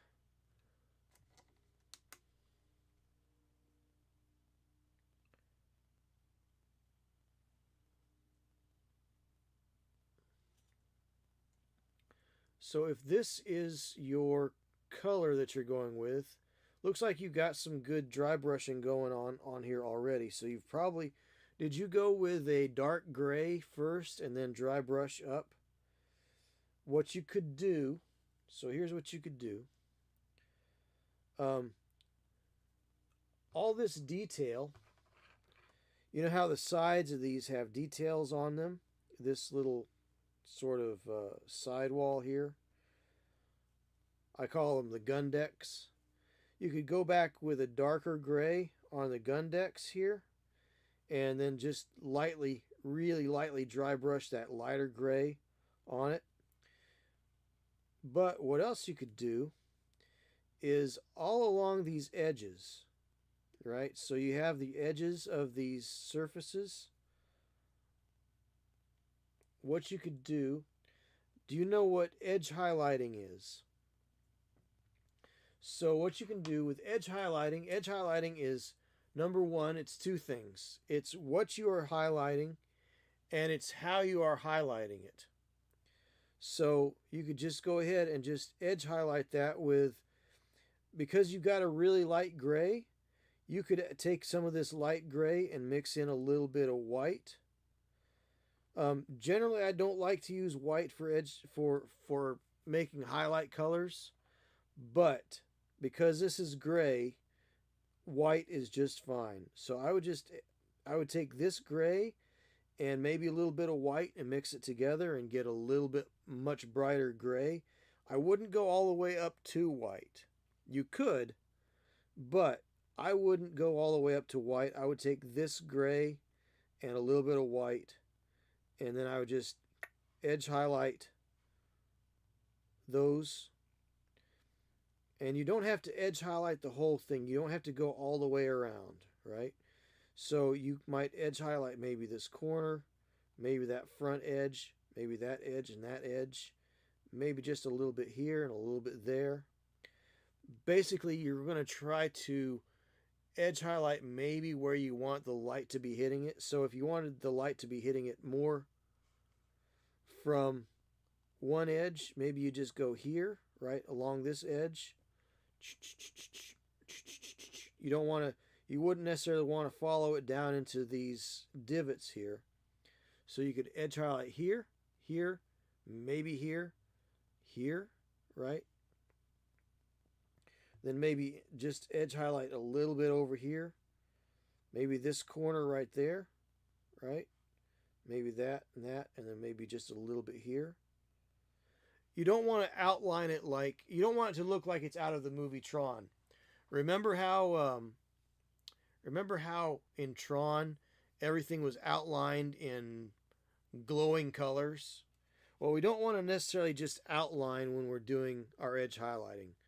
We don't want to just go around everything. We want to kind of direct our things. And then what you could do is, if you're using this gray and that white, and you got that higher value than this gray, you could actually then take maybe a little bit of white and just do like maybe the corners here, right there, maybe just right there, pick out the corner there, maybe pick out this corner right there. You know, you don't have to do every corner, but just kind of pick out, we're looking for interest, okay? We're looking for, this sounds very artistic, but we're looking to create interest. It doesn't have to be accurate. It just has to be interesting. Okay, I don't know if that makes sense or not, but that's kind of where I'm going with that. So that's what I would say. And you could take some of that strong tone if you wanted even on the Star Destroyers. You know how you got this overhang here? Maybe instead of going with a dark gray in this overhang here, just do a real heavy wash of your strong tone or dark tone in this, underneath this overhang around here. That might be good too. That might be better than doing dark gray and then dry brushing lighter gray. So just play around with it, see what you feel. Remember, it's just paint. You can go back over it. I mean, as long as you're not just glopping it on, you can go right back over it. Try a wash, let it dry. If you're not happy with it, try another approach. So I have faith in you. I think you can do it. I think you'll do just fine. And definitely post pictures. Love to see what your end results are there. That'd be just terrific. So hopefully that makes some sense to you. Hopefully that's helpful. I'm trying not to just sound like I like to talk, to hear myself talk. Hopefully anything I said there was helpful, and you can make some use of it. Yeah.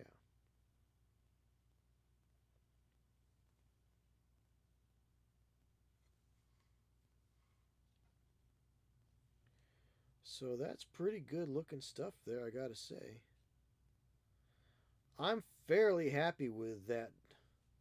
Now it's a little weird over here in this corner here. So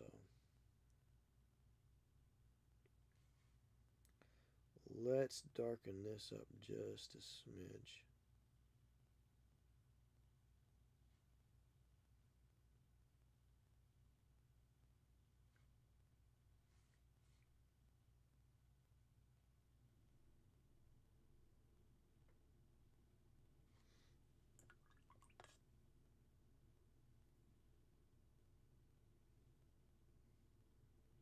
Here I am talking about how I don't like glazes, and yet here I am doing a little glaze here. But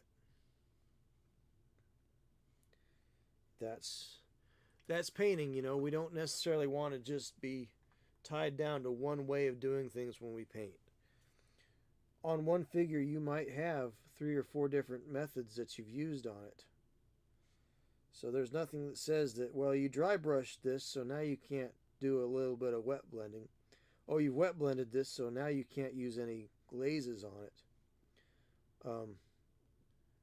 Don't let anybody give you limitations on how you approach your art.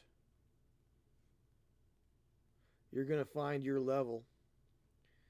And when you find your level, you will find your happy place.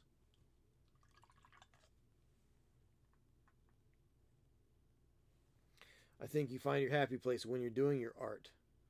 But don't let somebody tell you that you're doing it wrong. If they're telling you that you're doing it wrong, then they are doing it wrong.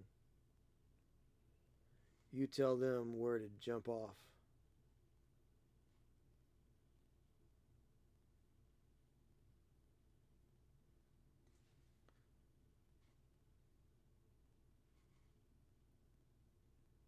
Tell them you're gonna paint the way you want to, and you're gonna enjoy doing it.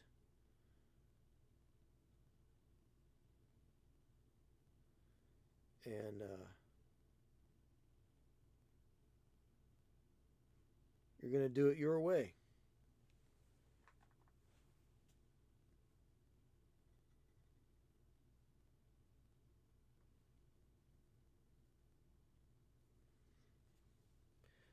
Just like Fred, not Fred Astaire. You're gonna do it just like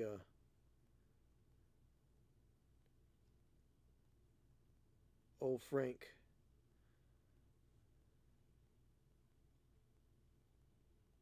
Old Frank Sinatra. You're gonna do it your way. You're gonna enjoy your painting. You're gonna enjoy your process. You're gonna enjoy your art. Even the days where it doesn't go the way you want it to go, if your painting goes sideways, if your attempts just don't seem to be working, well, that's okay. You've learned something. You've learned maybe what doesn't work for you. Or it could be going sideways and you might find something new.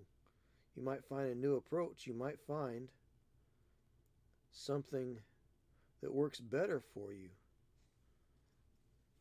Again, you can watch all the tutorials in the world.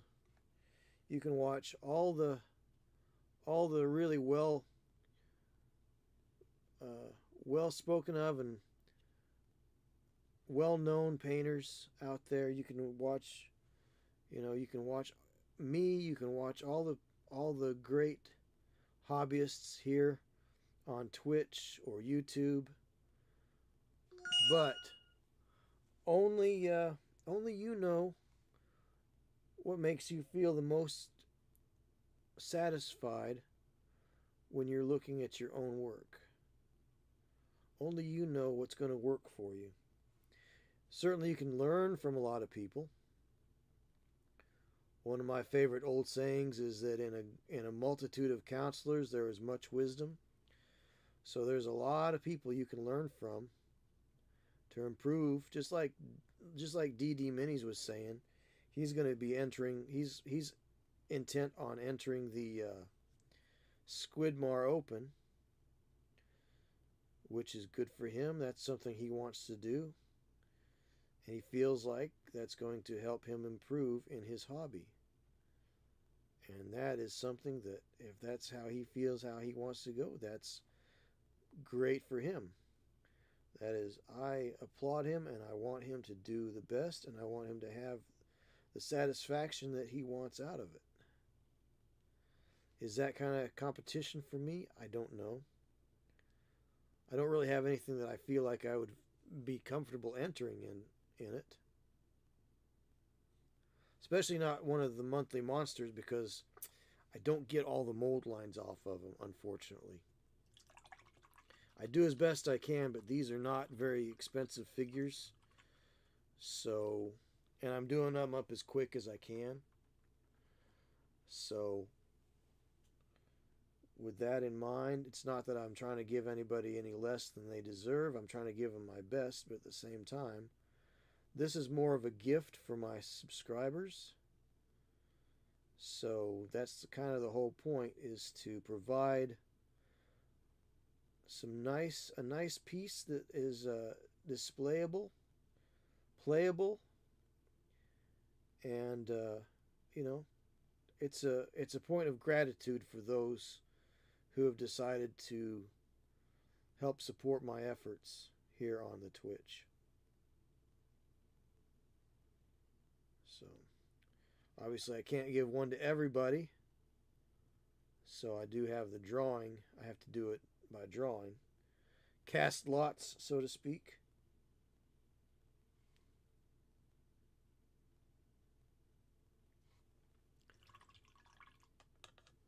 So, okay. All right, Dee Dee, great. Yeah, that's great.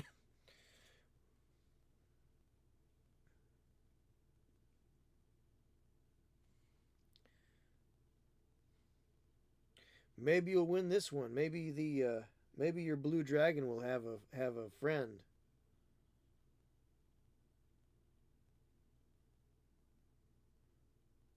Share some shelf space with, you know.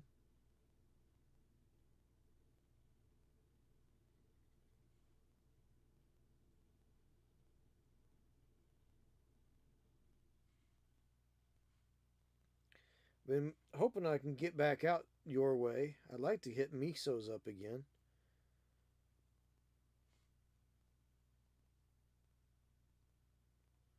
Just to just to feast my eyes on what Miso's has. I mean, even if I don't buy anything, they got some nifty stuff that comes in from time to time.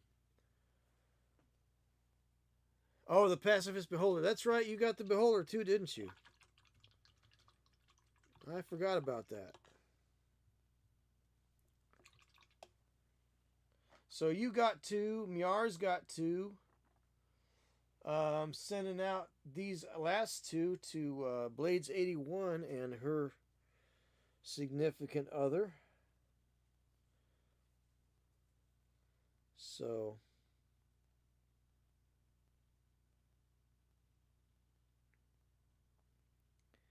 they got the between the two of them, they got the green dragon and the chimera.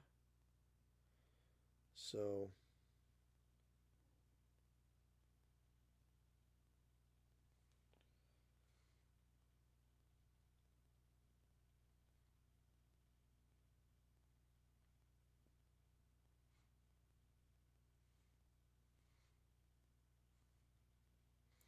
So I'm just doing a little bit of stippling here just to see how that blends out. Adding a little water.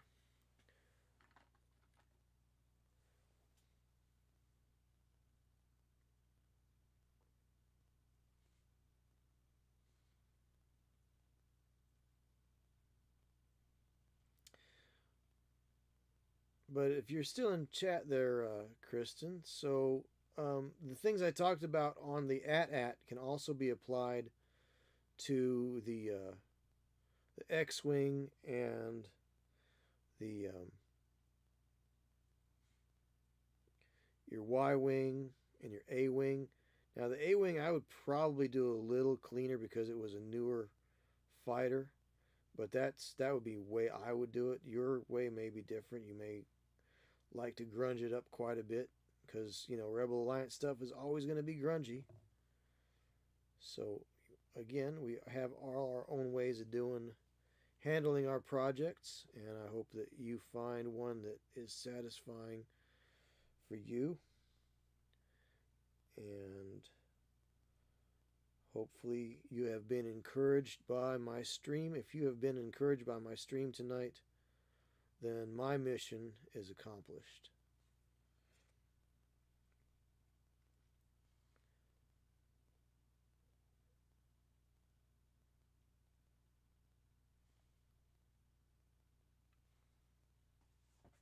Haven't gotten the A-wing yet. Okay, I see.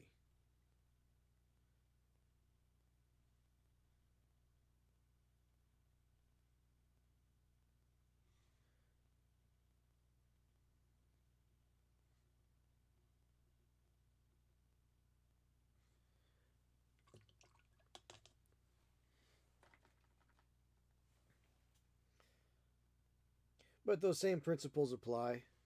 Wear and tear, streaks. Things that are flying are going to have streaks going across the wings, front to back. Most of your streaks are going to be front to back from the nose towards the tail. So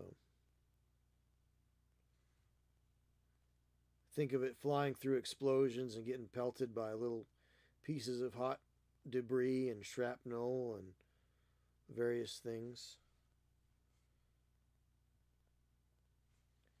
So.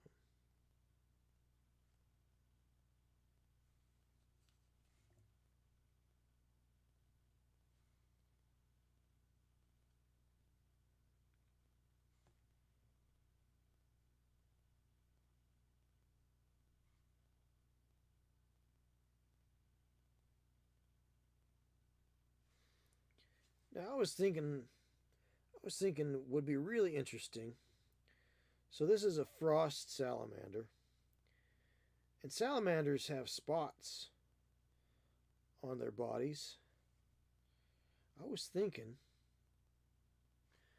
I don't know if I'll do it or not, but I was thinking about doing some maybe yellow spots or something to really, really do some interesting bright colors that you wouldn't expect on something like this. I don't know if it's a good idea or not.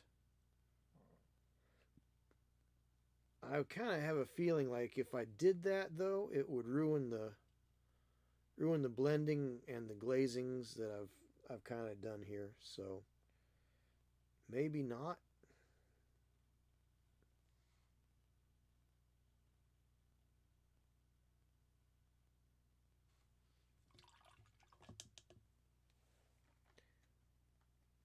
Horrible stickers and water slides that came with the kits, sure, understandable. Yeah, sometimes they're too thick. There is a way to do water slides. Are you familiar with how to do water slides? Because there's a few tricks that I've learned over the years on how to do them, but probably nothing that you don't already know. The real trick is to keep them from rolling up on themselves or getting wrinkled. There's a product called Microset and Microsol that I really like to use. In a pinch, you could use vinegar.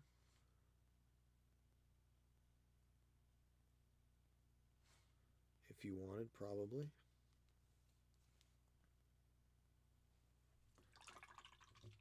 They don't stick. Interesting. So are they stickers or are they water slides? They didn't stick. They didn't stick. Man, that's no good. I don't know if anybody makes any aftermarkets. If they didn't stick, then I don't know what to do. I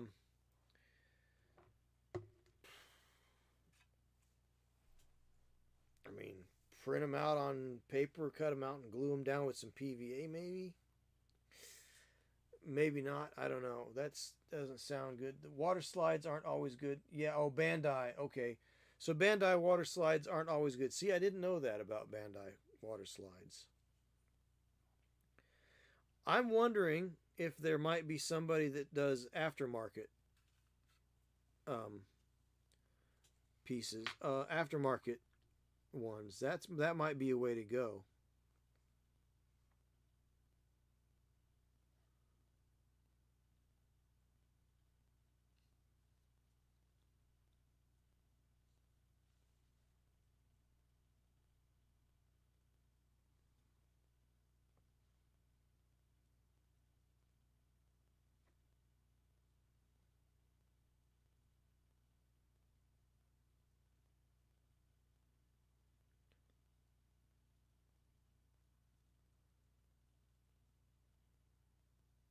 That's a little disappointing about the Bandai water slides. Bandai's always been a pretty well known, well loved company as far as model kits go. So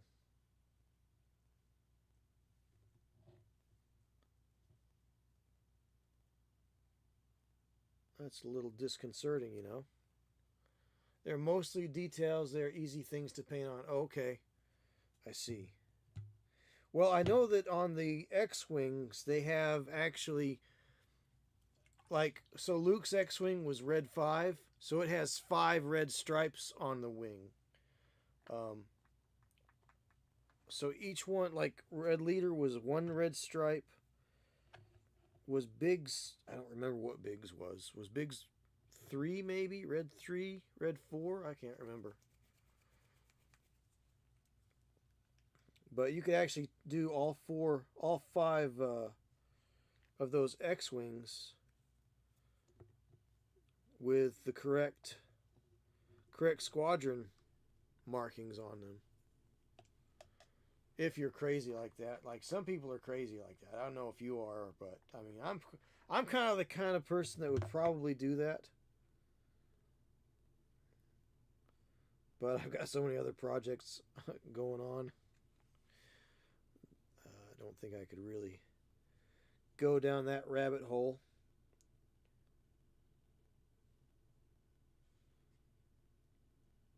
The rabbit hole I'm going down is a problem with this tail. I'm getting a little over energetic here. I need to let that dry. Need to set it aside for a minute. Ugh. Tell myself not to touch it anymore. No more paint. Don't do anything else to it.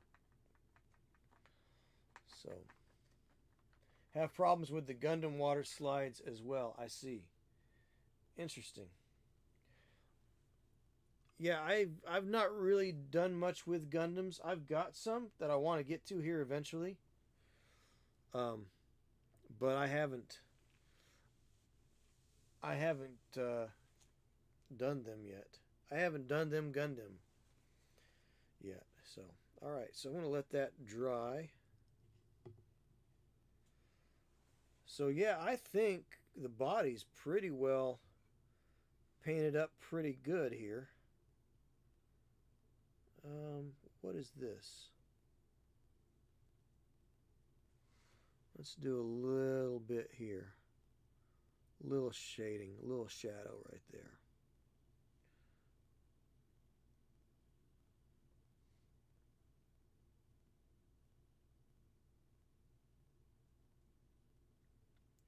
Then we'll pick up some purple and work that back out this way. Work that back out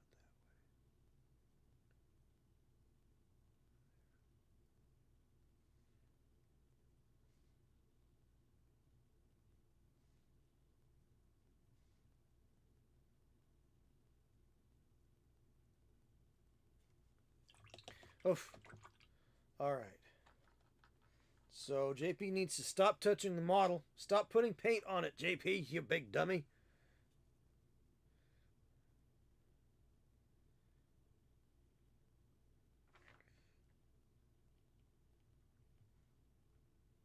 I need to stop. I can't stop. I keep doing it. I keep on seeing things I can improve on. Need to stop painting. Stop painting. Don't put any more paint on it. No.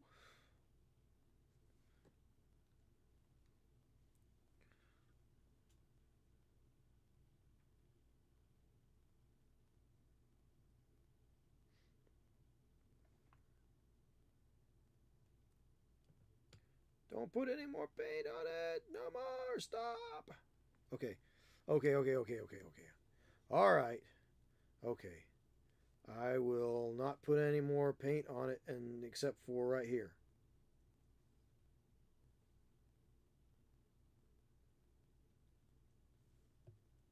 Where I'm starting to tear it and get that orange peel right on the tail.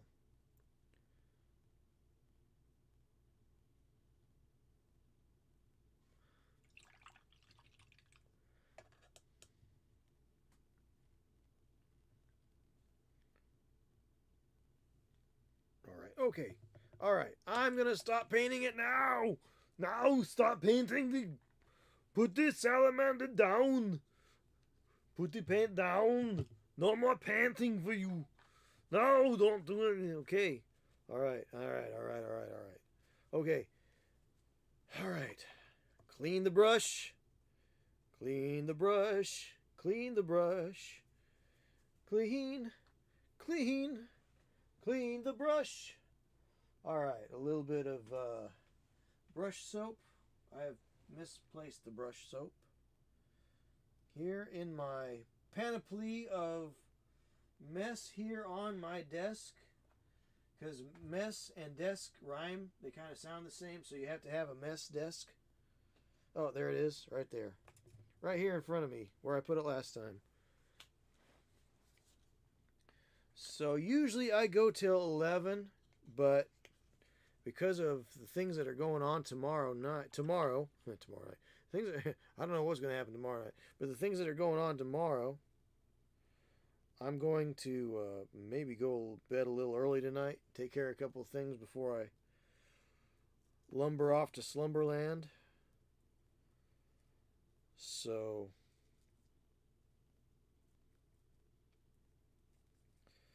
I'm going to clean this brush.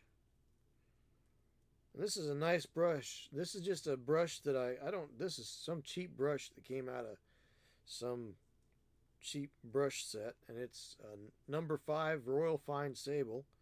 And it's very moppy. It's got a very moppy quality to it. See how it kind of flops around like that? It really worked very nicely with that wet blending that I was doing tonight, I thought, personally. I was very satisfied with the performance that I got from this brush. I don't know where it came from, but I know I'm going to keep it around for a while, that's for sure. And it's a sable. Hard to get sable nowadays. So I'm just going to work that brush soap in. So, like I said, I usually go till 10 till 11 o'clock on Thursday nights, but I think I did a lot of work tonight. I think I may just, like I said, so next Tuesday I'll be going on this, and we'll be working on some the more the details, like the eyes and the mouth, claws, and the like. And I don't think I'll put any kind of other coloration on it. I kind of like the gradient that's going on there, and yeah, I think it's pretty good the way it is. So I really don't know that I can do much more with this particular model tonight, but it definitely works for. It would work equally well in a Star Wars scenario as it would in some fantasy game scenario. Star Trek, it'd probably work in Star Trek as well. So, paint your minis. Play with them how you want. Don't let any company tell you how to use their products. As far as, well, you can only play 40K with this figure, or you can only play, fantasy battle with this figure. Your figures don't know what rules you're using. So,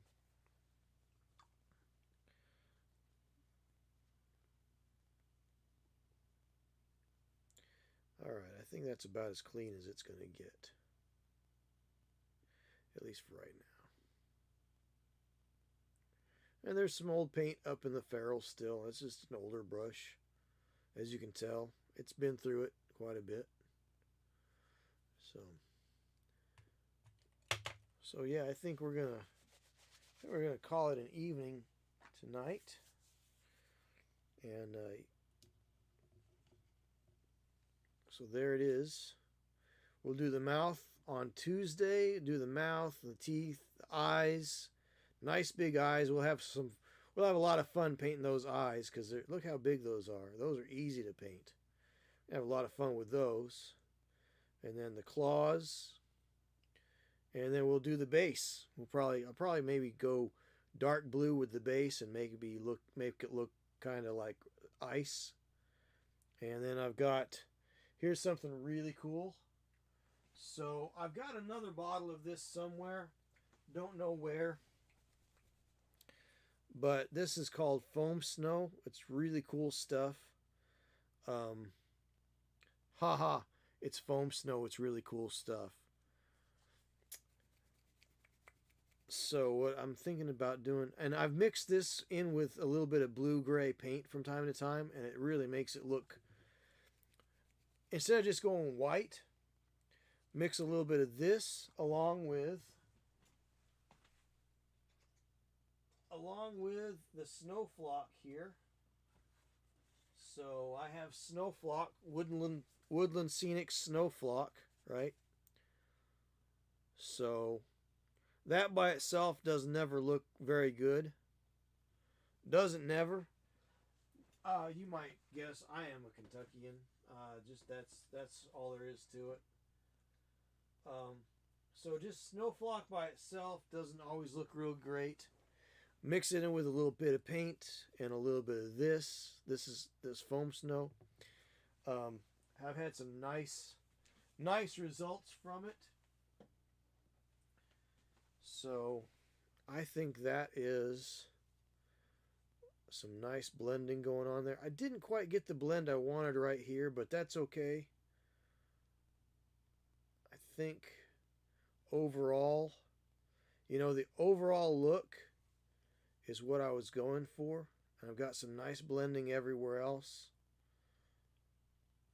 So, I mean, it does have I feel like it has a very naturalistic look to it. If a 30-foot long salamander can look natural. Oh, a salamander that lives in the Arctic. Yes. If that can look realistic, I think that's probably there. So hopefully somebody will get this and they'll enjoy it as well. And he'll have as much fun looking at it as I did painting it. So anyway, there is that. So we'll see you all again on Tuesday night. As long as work doesn't have I mean, sometimes things happen. Have to go out of town on short notice. Usually I try to let everybody know on the Instagram or the Facebook, whichever one they follow me on. So usually I try to let people know if there's going to be any problems. Sometimes I'm not able to let you know. I will try to usually also let people know on the Discord, but usually Instagram is the best way to know whether or not I'm going to be on. If I've got something that comes up, it just happens sometimes. So anyhow, let's go ahead and YouTube. We're going to say goodnight to YouTube. And the way I always like to sign off is, no matter how bad today might have been for you, the sun is coming up tomorrow, and the world is a better place with you in it. So we're going to end the YouTube stream. Good night to YouTube. And we're going to go over here to Twitch. And we are going to raid out for Twitch as we always do.